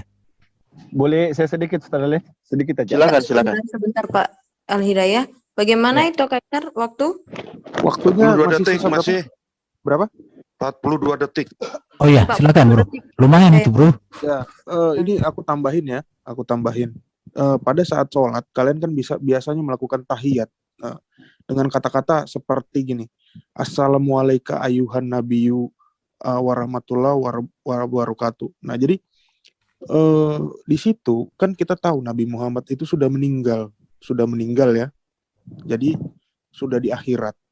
Nah, bagaimana kalian bilang assalamualaikum kepada orang yang sudah mati? Apakah kalian itu menyembah Nabi Muhammad atau gimana? Aku cuma nambahin itu aja, Bang Erben. Silakan dilanjutkan. Kalau untuk Yesus datang untuk semua orang ada ya. Yohanes berapa itu? Dia mengampuni dosa seluruh dunia ada. Jadi Yesus itu karena begitu besar kasih Allah akan dunia dan seterusnya banyak. Ya, udah habis.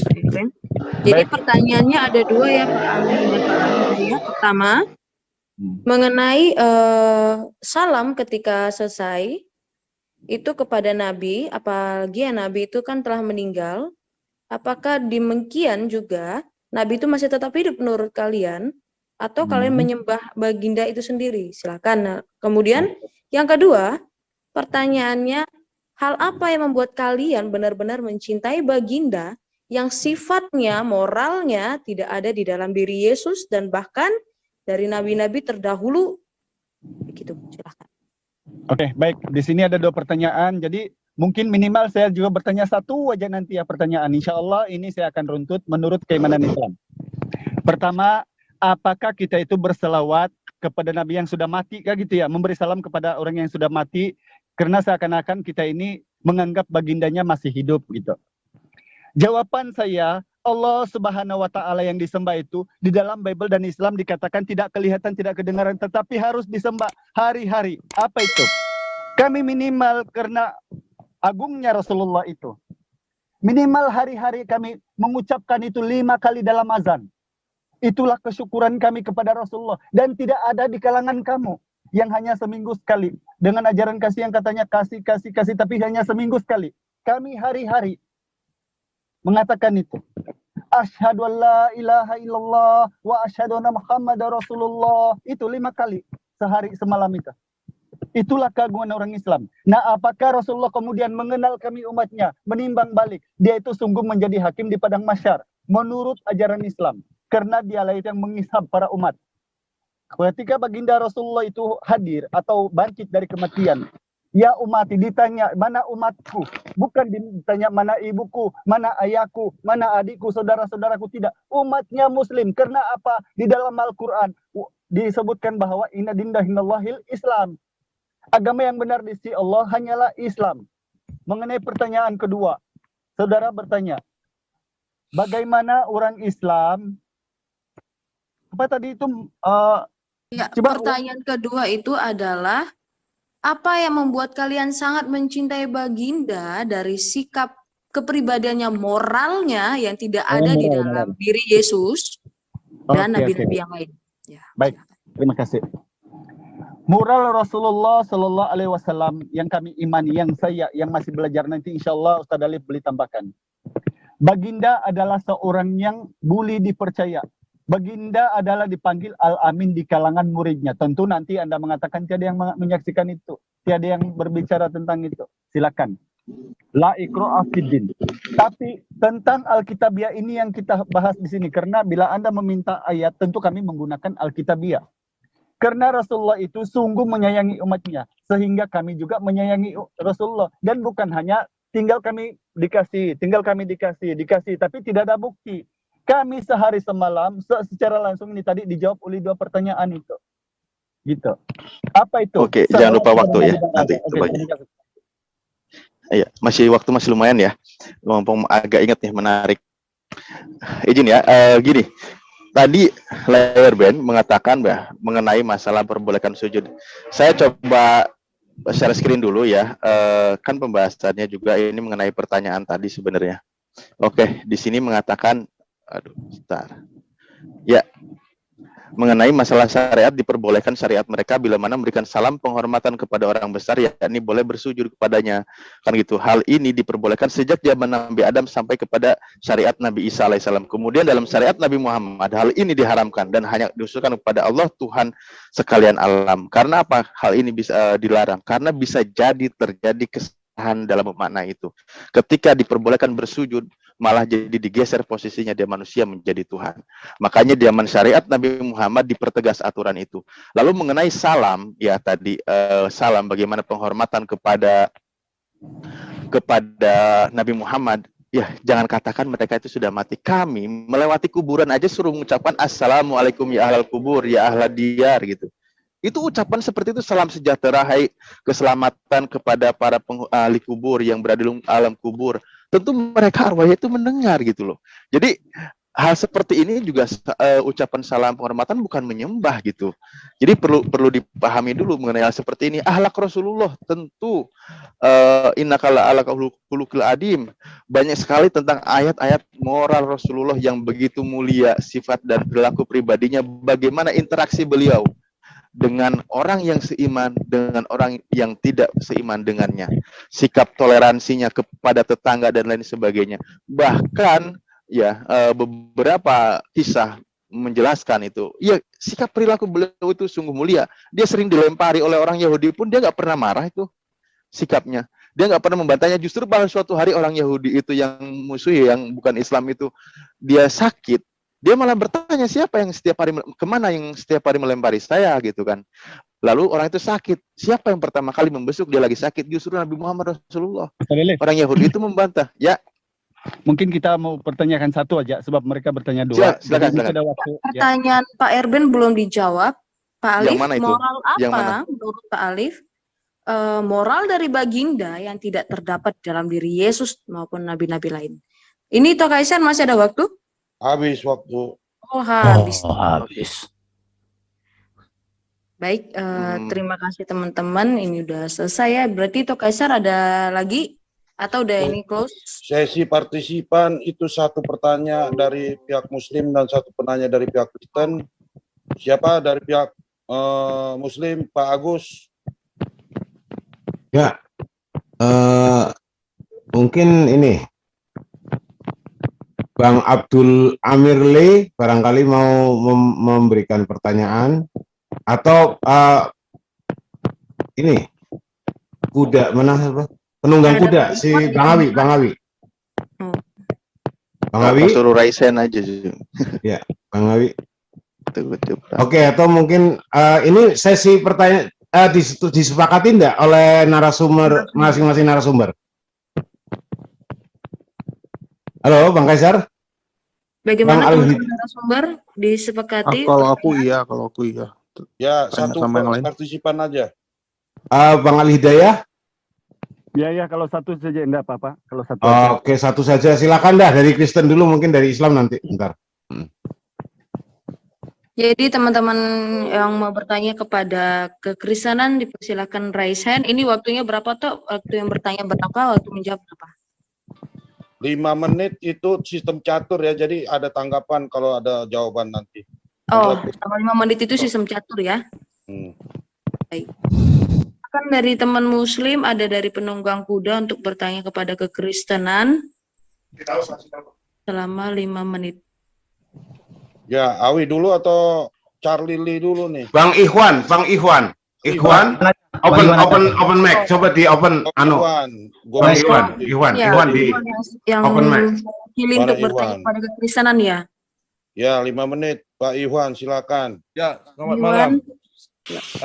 Kalau bisa saya menambahkan saja, tidak usah bertanya kalau diizinkan. Aduh, Pak, nggak bisa, Pak. Ini bisa, Pak. sudah Kalau nggak mau bertanya, nggak usah. Masih banyak yang bertanya, Pak. Iya. Kalau mau bikin pendapat, jangan di sini kan partisipan bertanya, Pak. Iya. Bukannya ngasih komentar ke ini diskusi, tema diskusi. TikTok enggak untuk tanya jawabnya, Bang Kaisar? TikTok 5 menit ya. Sistem catur, saya stop nanti kalau udah. Ya. Silakan. Bang Ikhwan silakan bertanya. Pertanyaan. Nanti bisa di counter juga, artinya ada waktu untuk ya, betul, ada 5 menit pokoknya. Ya, Iwan, sekalian. Siap. Satu-satu aja Pak Iwan biar gampang, nanti ntar nanggapin. Halo Pak Iwan, apakah masih? Silakan yang lain saja karena saya bersedianya untuk menanggapi saja tadi. Mungkin ada yang bertanya, mungkin Pak Awi. Ya dari pihak Kristen dulu lah, nanti mungkin kalau enggak ada saya yang. Ini ada Pak Abdul Amirli, ini udah raise hand, Pak. Oh iya, silakan Bang Abdul Amir, open mic-nya. Satu dari pihak Muslim. Silakan Pak Amir. Oke, terima kasih. Baru masuk sudah disuruh tanya. Oke, yang saya tanyakan itu cuma masalah apakah pengikut Yesus ini, yaitu yang dinamakan Kristen, kan pengikut Yesus ya. Apakah benar-benar mengikuti apa yang diajarkan Yesus? Yang sudah dilakukan Yesus? Silakan dijawab. Itu aja dari saya. Masih ada 441 ya, silakan. Iya, kami mengikuti yang diajarkan Yesus. Udah, siap. Pengikut yang diajarkan Yesus. Oke. Kalau namanya pengikut, pastinya apa yang dilakukan Yesus diikuti. Sebagaimana Yesus sunat, sebagaimana Yesus puasa, sebagaimana Yesus sujud atau sholat. Tapi saya rasa secara kebanyakan dari umat Kristen itu cuman mengikuti apa yang diajarkan oleh Rasul Paulus, katanya kan begitu. Yang diindikasikan pengikutnya Yesus itu yang gimana gitu loh.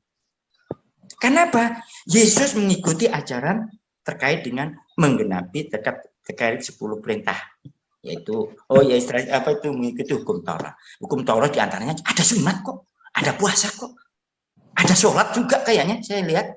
Ini udah bisa ditanggapi ya? Boleh. Jadi gini, hukum Taurat itu ada di zaman Musa, sunat itu ada di zaman Abraham. Sunat itu perjanjian Abraham dengan Allah bahwa mereka sebagai umat perjanjian. Dan itu untuk Abraham, anaknya sama budak-budaknya. Jadi kalau ada orang disunat, tapi dia bukan keturunan Abraham, berarti dia budaknya Abraham. kami bukan anaknya Abraham dan bukan budaknya Abraham, makanya kami tidak disunat. Itu tertulis dalam Kejadian 17. Kalian kan nggak tahu itu karena nggak ada di kitabmu kata sunat. Coba, kau kasih dulu satu kata sunat di Quranmu sekarang. Udah. Silakan Abdul Hamid, Pak Abdul Hamid. Jangan di-mute, Pak. Bang Abdul Hamid. Atau bro kayak apa mau nanggapi? Silakan, Bro. Iya, aku mau nanggapi tadi ya. Jadi gini Pak Amir, memang dalam kami ajaran Kristen karena kami berpusat kepada Yesus yaitu Allah itu sendiri, Allah dan Tuhan itu sendiri. Allah dan Tuhan beda ya. Jadi sama seperti yang dikatakan Alkitab bahwa Dia mempersatukan segala yang ada di surga maupun di bumi. Dia menjadi perantara ya. Nah, makanya kami mengikuti Yesus gitu. Kalau masalah sunat tadi masalah sunat dan puasa, kalau kita lihat di Alkitab di dalam Matius 9 ayat 14, di situ justru orang-orang Farisi cemburu karena murid-murid Yesus di situ tidak berpuasa. Orang Farisi ngomong gini, mengapa kami dan orang Farisi berpuasa tetapi murid-muridmu tidak? Jawab Yesus kepada mereka, dapatkah sahabat-sahabat mempelai laki-laki berduka cita selama mempelai itu bersama-sama mereka? Tetapi waktunya akan datang mempelai itu diambil dari mereka dan pada waktu itu mereka akan berpuasa. Nah, Yesus itu tetap ada di dalam kami semua gitu. Sama seperti Alkitab juga bilang, siapa yang dibaptis dalam Kristus, ia telah mengenakan Kristus. Jadi artinya semua itu pengikut Yesus atau Kristen yang tidak ada, ini tanda kutip ya, yang tidak pernah disebut dalam Al-Quran Kristen itu semua mengikuti Yesus. Apa yang dilakukan sama dia, ada dibaptis, ada perjamuan kudus, ya mengikuti apa yang diajarkan Yesus, hidup Yesus. Jadi di dalam kami tidak ada poligami, nikah siri, terus menikahi anak di bawah umur, nggak ada gitu Pak. Oke, saya ini paling heran dengan kata-kata kalian terkait dengan itu. Tapi ternyata dengan apa yang dilakukan Yesus itu berbeda. Yesus sunat, ya pertama itu. Yesus puasa. Lalu Yesus yang diajarkan juga masih mengikuti hukum Torah. Tapi kalian kok nggak mengikuti yang diikuti yang diajarkan oleh Yesus. Itu tadi lah. Apa yang dilakukan Yesus berarti kan itu pengikut yang harus kau ikuti karena kan pengikut Yesus. Yesus nggak minum, nggak mabuk, nggak makan babi. Itu saja dari langkah itu saja. Kenapa kalian menghalalkan babi? Sedangkan Yesus nggak makan babi, tapi kalian masih tetap mengikuti apa yang dinarasikan oleh Rasul Paulus menurut kamu. Jadi kayak yang saya rasa di sini untuk dikatakan pengikut Yesus, nggak ada yang diikutkan sama kalian. Oke, saya jawab, saya tidak makan daging babi. Saya berpuasa, apalagi saya kadang kalau berdoa sujud. Saya berdoa bukan hanya 15 kali, bukan hanya 5 kali sehari. Saya sering berdoa. Sambil kayak gini aja debat sama mamaku berdoa supaya kau bertobat. Bayangkanlah. Iya, aku doakan kalian tadi semua. Berkatilah Amirli supaya bertanya dengan bagus. Saya doakan. Berkati si Alif supaya bertobat. Berkati siapa ini semua. Makanya tadi nggak ada aku bilang kalian kolok-kolok kan karena aku berdoa. Tapi kalau aku lupa berdoa udah aku bilang kalau kolok-kolok tadi. Nah itu. Lanjut. Ya lanjut aja. Pertanyaannya Pak Amir. Ya masih 1 menit. Pak Amir. Amir jangan mute ya Pak Amir karena ini mute-nya permanen. Nggak usah di-mute, Pak. Ya, yang terkait dengan apa yang kalian katanya narasikan sebagai pengikut Yesus kok saya rasa keluar dari ajaran Yesus gitu loh. Yesus mengajarkan Tuhan hanya satu. Kalian mengadopsi Trinitas. Sedangkan ajaran-ajaran di Yahudi Trinitas itu nggak ada. Karena kalian juga memakai kitabnya Yahudi. Lalu apa yang dinarasikan di dalam Kristen itu terkait dengan kitabnya yang memakai kitab Yahudi, tapi ketuhanannya di luar Yahudi. Yesus punya Tuhan, kalian mengatakan Yesus sebagai Tuhan. Yesus mendapatkan firman, ya toh? Yesus mendapatkan firman sebagaimana firman yang telah kuterima, tapi kalian Yesus kok anggap sebagai firman. Tapi itu ternyata juga itu Yesus juga mengajarkan. Maksud Tuhan mengajarkan Tuhan kepada murid-muridnya kan gitu. Kalau Yesus menyatakan dirinya sebagai Tuhan, pastinya dia juga saya ini rohnya Tuhan. Kan pastinya begitu. Tapi ternyata juga tidak. Yesus menerangkan Tuhanku, Tuhanmu. Berarti Yesus punya Tuhan. Apa yang dirasakan itu semua itu adalah ada berdasarkan dalil-dalil itu juga. Lalu Yesus mengajarkan terkait dengan ketuhanan yang esa. Lah keesanya Tuhan itu gimana? Kalau menurut kamu katanya berjamaah. Trinitas itu tadi. Ya itu sih yang saya nyatakan itu. Jadi jadinya keluar dari konteks apa yang diajarkan Yesus. Menurut saya, ya menurut Al-Qur'an juga. Karena Quran menyatakan bahwa Isa alaihissalam atau Yesus itu juga mengajarkan terkait dengan ketuhanan, mengajarkan sholat, zakat dan lain-lainnya. Yaitu bertuhan yang satu, yaitu yang menciptakan Yesus dan menyatakan semua alam semesta ini sebagai utusan yang didekatkan oleh Tuhan. Dia juga mengajarkan itu kepada murid-muridnya, tapi kalian malah menuhankan Yesus. Itu menurut kami, menurut Islam. Itulah saja yang saya. Ya, aku tanggapi ya. Ya, silakan. 20 detik aja. Pak Amir kan mengutip Perjanjian Lama dan Perjanjian Baru. Perjanjian Lama dan Perjanjian Baru ini ditulis oleh orang Yahudi, Pak, bukan orang Arab. Apalagi orang Jawa, bukan. Ditulis orang Yahudi. Kalau taruhlah katakanlah yang dikatakan Pak Amir benar, dalil-dalil semua itu. Mengapa tidak ada satupun aliran Yahudi atau aliran Kristen yang percaya Nabi Muhammad? Sampai sekarang tidak ada satu aliran pun. Itu Pak, dari saya. Oke. Aku mau share screen dong. Masih ada 1 menit, lumayan. Aku mau share screen. Copot dulu. Oke ya, jadi Yesus itu firman sendiri yang menjadi manusia. Dalam kemanusiaan dia menerima firman, dia mengajarkan firman, dia meneladankan firman. Makanya ketika beriman kepada Yesus itu sudah tepat karena dia komplit.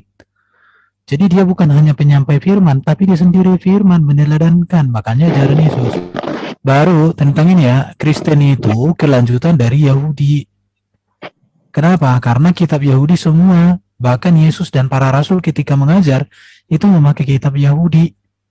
Ya, sama-sama menegaskan tentang Yahweh yang Esa. Ini datanya.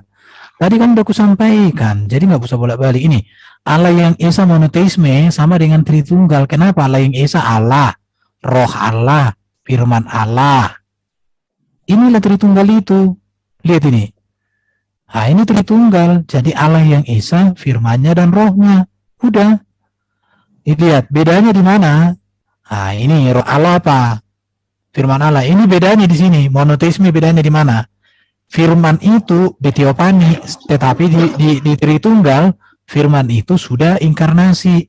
Roh itu dipendiami orang tertentu, tetapi di Tritunggal, Roh itu menyertai semua orang percaya. Sama Allah Esa, ini Allah yang Esa tetap sama-sama dipanggil Bapa itu. Habis. Ah itu bro. Masih ada ini. Aku masih ada enggak ini? Ya udahlah. 39 detik. 39 detik. Masih ada. Oke lah, Tuhan memberkatimu lah Amir. Semoga Tuhan Yesus diciptakan dong bro. Ya saya udah pasti ke surga. Kau kemana kau? Yesus itu mendapatkan firman dari Tuhannya. Ya nggak apa-apa, bagus. Bukan rohnya Tuhan, tapi roh yang menciptakan roh. Tuhan itu nggak berbentuk roh karena Tuhan itu pencipta roh. Kalau Tuhan itu dari roh bisa semua kau katakan itu Tuhan nanti. Karena manusia juga dikasih roh dari rohnya Tuhan, yaitu roh yang diciptakan oleh Tuhan. Begitu loh bro, secara pemanaan. Kalau memang Yesus itu diciptakan dengan rohnya, karena Allah Maha Kuasa, tanpa ada yang tadinya nggak ada jadi ada, itu bisa, apalagi yang tempatnya ada bro, itu mudah bagi Allah. Waktu habis, Pak Amir, sorry. Ya. Terima kasih Pak Amir. Oke, terima kasih. Ya, giliran kan kekristenannya yang bertanya nih, udah saya tunjuk nih Charlie Lee, lo kan resen karena lo nanti besok gua schedulein lo ngalah ya bro, gua kasih ke Aderion lah untuk yang bertanya Aderion bro. atau Basuki nih? Hah? Basuki nanya? Oh iya Basuki aja lah. Ya, Basuki. Ya, silahkan Pak Basuki. Ya. Ya, terima kasih. Bisa dengar suara ya, tes ya. Ya. Jadi mau nanya sama kawan-kawan Muslim tadi, enak dengar narasinya. Kenapa Muslim tidak percaya Yesus adalah Tuhan gitu? Sangat bagus narasinya. Kenapa? Karena dalil-dalilnya tuh kokoh, ya. Dalil-dalilnya mengutip ayat-ayat Alkitab dari Perjanjian Lama dan dari Perjanjian Baru, kan begitu kawan-kawan? Itu sangat menarik gitu. Cuma aku hanya bertanya gitu loh. Apakah hanya itu ayat-ayat di seluruh Alkitab yang menyebut tentang Yesus? Artinya seperti yang kawan-kawan katakan tadi. Nah, bagi kawan-kawan Muslim yang sangat pede diri dengan dalil yang mereka ambil dari Alkitab, kalau yang mereka ambil dari kitab sucinya itu kita tidak membahas lah ya. Nah, bagi Pak kawan-kawan Basuki, Muslim, mohon maaf, tanya tentang baginda lah Pak, jangan tanya tentang Yesus sama mereka. tinggal sebentar aja. Enggak usah lah, aduh Bapak, tanya tentang baginda Muhammad. Kenapa kita menolak? Iya, itu tugas kita Kristen. Biarkan Bang Erben, biar waktunya nanti habis nanti. Oke. Dilanjut aja bro sama kawan-kawan, sorry ya. Oke, gua ganti Aderion, Ade, open mic. Ade. Jadi ini apa Islam tidak bisa. Ya sudah cukup satu kan, perjanjiannya satu orang ya. Ya ini artinya karena ini sudah bertanya Pak Basuki tadi lanjutkan saja pertanyaannya. Nah, karena Bro Erwin tidak boleh memotong gitu sebenarnya. Artinya itu haknya beliau itu untuk itu kan hanya sebuah prolog ya. Silakan aja. Ya, itu prolog tadi. Belum masuk ke inti pertanyaannya gitu. Pak Agus kan saya host nih di sini. Semua yang ngomong di sini. Kami dari tadi Tunggu. Gitu. Iya Pak. Maaf saya host kan. Moderator di sini Yohana. Ya bentar ya teman-teman. Bapak catat dulu apa yang tadi Pak Basuki, silakan mau komentari 5 menit. Kan Bapak Basuki kan udah memberikan ke yang lain tadi kan, bener nggak? Berarti kan balik lagi ke kami. Nah saya menentukan kan karena Charlie tadi resen, saya udah tandemin besok lawan Pak Alidaya besok karena kami bertandang ke ISDN, betul nggak? Jadi Charlie mohon logo ya, saya kasih ke Aderion. Silakan 3 menit dimanfaatkan untuk bertanya dan menanggapi. Jadi ini waktu. Aku baru denger ini. Aku dulu skip dulu. 4 menit itu 4 menit. Silakan Saudara Edo. Nggak apa-apa. Edo, ya udah Justin, gua kasih kalau lo Justin juga. Saya minta jangan ada yang hujat ya. Enggak. Ya, Justin narasi ya, jaga ya. Silakan Justin. Kalau ini nanti stop. Ya, stop ya. Aku silakan Justin. Dihujat. Topiknya apa ya, Pak? Mengapa? Ya udahlah. Oke, akhiri sajalah karena dia baru tidak nyimak, akhirnya baru bertanya tentang topik. Jadi yang wajar bertanya begini loh. Yang wajar bertanya itu orang yang nyimak dari awal gitu. Diem Agus. Oke, keluar semua. Kalau gitu saya instruksikan keluar semua kalau gitu. Agus nggak boleh seperti itu dong, Pak. Bentar, Pak Agus. Yang nyimak dari awal itulah yang bertanya. Baru bertanya tentang topik kan aneh. Berkecil hati, yang berkecil hati Agus, ada Mr. Kapak di sini dan aku kalau mau nanya terkait Hawariun boleh nggak? Tadi kan saya kan ada Hawariun tuh tentang Hawariun, cuman itu nggak tertarik dengan topik, tapi itu ada statementnya. Gimana? Di sini bukan kita sedang bahas Hawariun, kita tentang bahas di sini tentang Muhammad kenapa tidak diakui dan Yesus itu aja. Ya, kenapa Muhammad? Ya, gini loh Pak, kenapa Muhammad itu nggak pernah dibicarakan sama nabi-nabi? Silakan tuh. Kenapa Muhammad itu tidak pernah dibicarakan nabi-nabi, tapi tiba-tiba di abad ke-6 dia jadi nabi? Itu pertanyaanku. Oke, saya jawab. Rion. Rion ya ini. Oke, terima kasih Ya. Rion. Rion, dalam kitab yang tidak diakui oleh Kristen, mungkin saya boleh guna pakai. Kitab Barnabas halaman 112, halaman 72 ayat 10, 35 ayat 25. Boleh kamu screen sekarang. Siapa nama di situ? Begitu juga di Injil Thomas ayat 72 ayat 6. Coba kamu screen. Jadi inilah beberapa kelicikan orang Yahudi. Justru ini yang menjawab semua tuduhan Anda tadi. Kenapa Muhammad tidak diakui oleh orang Yahudi kan gitu? Yahudi itu memang para nabi. Bukan itu pertanyaan saya, Pak. Pertanyaan saya bukan itu. Pertanyaan saya bukan seperti itu. Pertanyaan saya bukan itu. Rion. Tapi pertanyaan saya bukan itu ya. Oke, yuk. Ya betul. Kan ini saya mengupas tuntas karena aku dari tadi cuma mendengar itu semuanya saya simak gitu. Termasuk apa semua yang dituduhkan kepada Rasulullah itu kami jawab. Ya insya Allah. Jadi sekarang Rion, kalau di Bible kamu, silakanlah kalau kamu bilang tidak ada. Tapi itulah sebabnya kami tidak boleh percaya itu Rion. Kenapa? Sebab dalam Al-Quran dikatakan Isa di dalam surah Maryam itu memberitahukan kepada Bani Israel akan kedatangan seorang Rasul penerusnya yaitu Ahmad.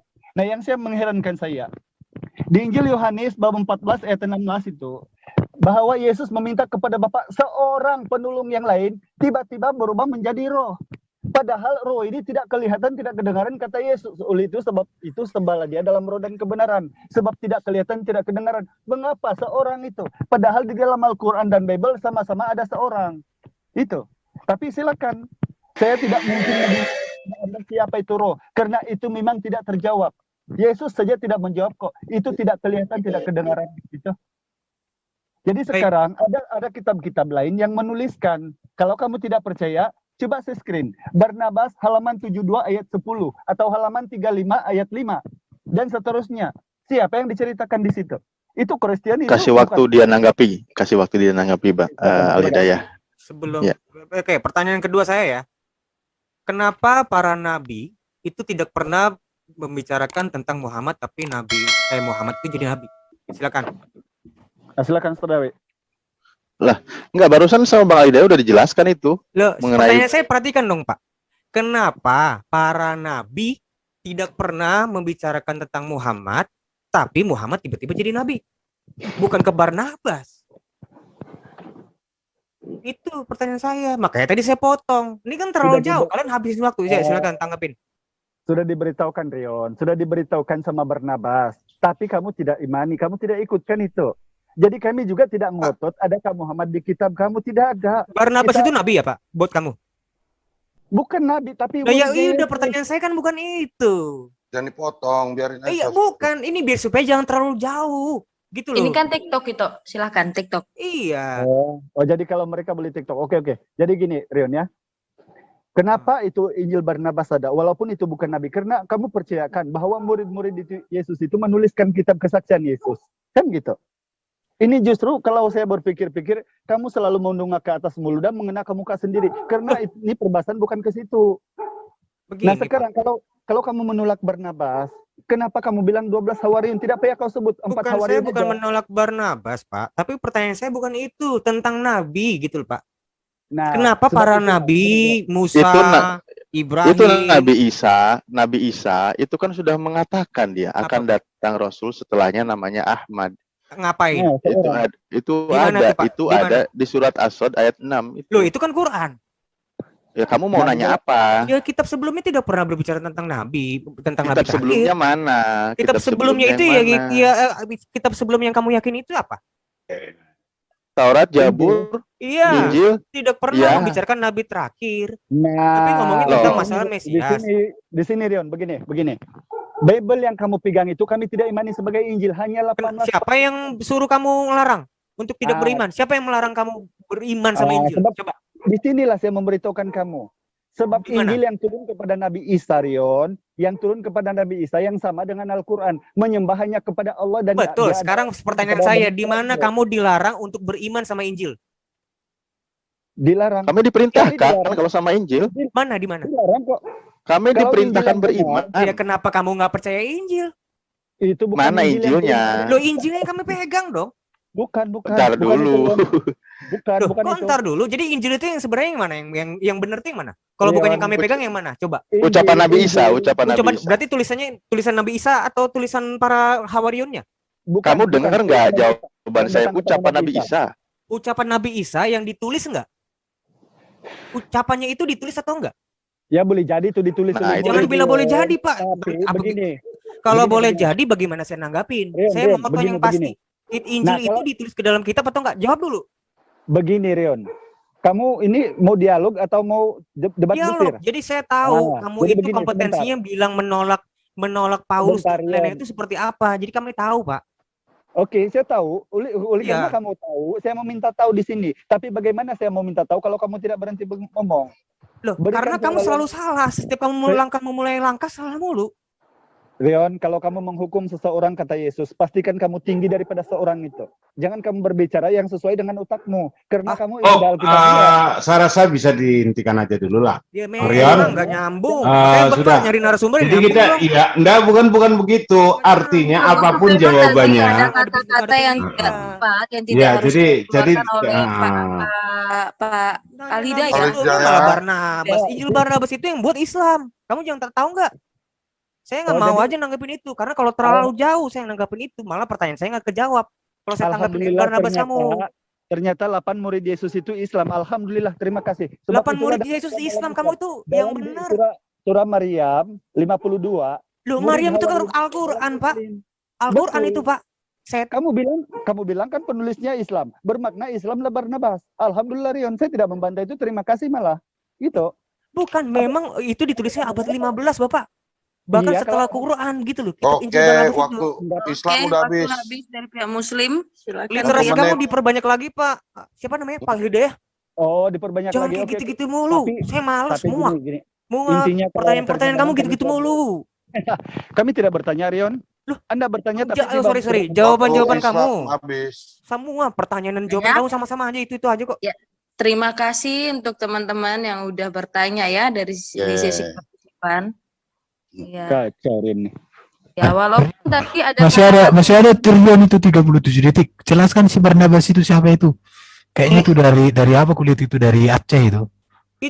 Itu kan yang ditulis di abad 15 dengan bahasa Spanyol dan Italia di mana sih di Spanyol kan? Dengan bahasa Spanyol kan? Ya. Oh. Itu namanya Fran Marino atau siapa sih? Gue lupa. Ya, betul, itu orang Islam, Pak. Yang nulis Thomas, kamu. Islam juga Thomas. Makanya itu kamu belajar gitu loh, biar debat itu nyambung. Oh, jangan cuma debat mulu, nggak pernah belajar. Jadi kamu nyambung. Sudah. Bahas-bahas gini-gini mulu. Jangan ngajari orang ya. Muak saya kalau ketemu kayak gini-gini aja. Makanya saya malas debat. Waktu habis. Stop. Terima kasih. Oke, waktu habis. Oke, siapa yang mau dijadwalkan? Tutup dulu. Moderator tutup acara. Oke.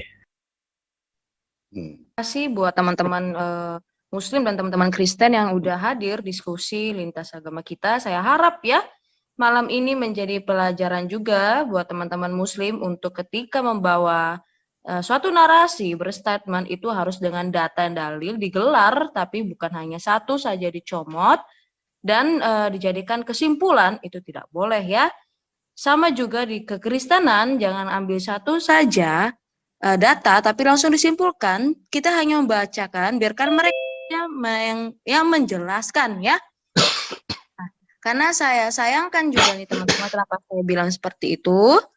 Karena dari beberapa tadi diskusi ada penyebutan data-data dari kitab sebelah ya, baik itu kekristenan yang diambil oleh teman-teman Muslim yang tidak sesuai. Ya, saya harap juga teman-teman Muslim untuk belajar bagaimana kekristenan itu sendiri membaca kitabnya ya, secara konteks. Saya harap itu ini adalah pelajaran buat kita semua ya, baik teman-teman kekristenan baca kitabnya sendiri juga harus paham konteksnya apa, isinya apa. Jadi nanti ketika ada penyelewengan ayat, kita bisa ngerti ya teman-teman. Oke, sekian dulu. Terima kasih sekali. Semoga yang mendengar video ini pada malam hari ini, di live ini, bisa mendapatkan intinya mengenai mengapa Islam menolak Yesus sebagai Tuhan dan mengapa kekristenan menolak Baginda Muhammad sebagai nabi. Walaupun tidak relevan ya, Tuhan dan nabi disandingkan, tapi tidak apa-apa. Terima kasih teman-teman. Tuhan Yesus memberkati. Salve untuk kita semua.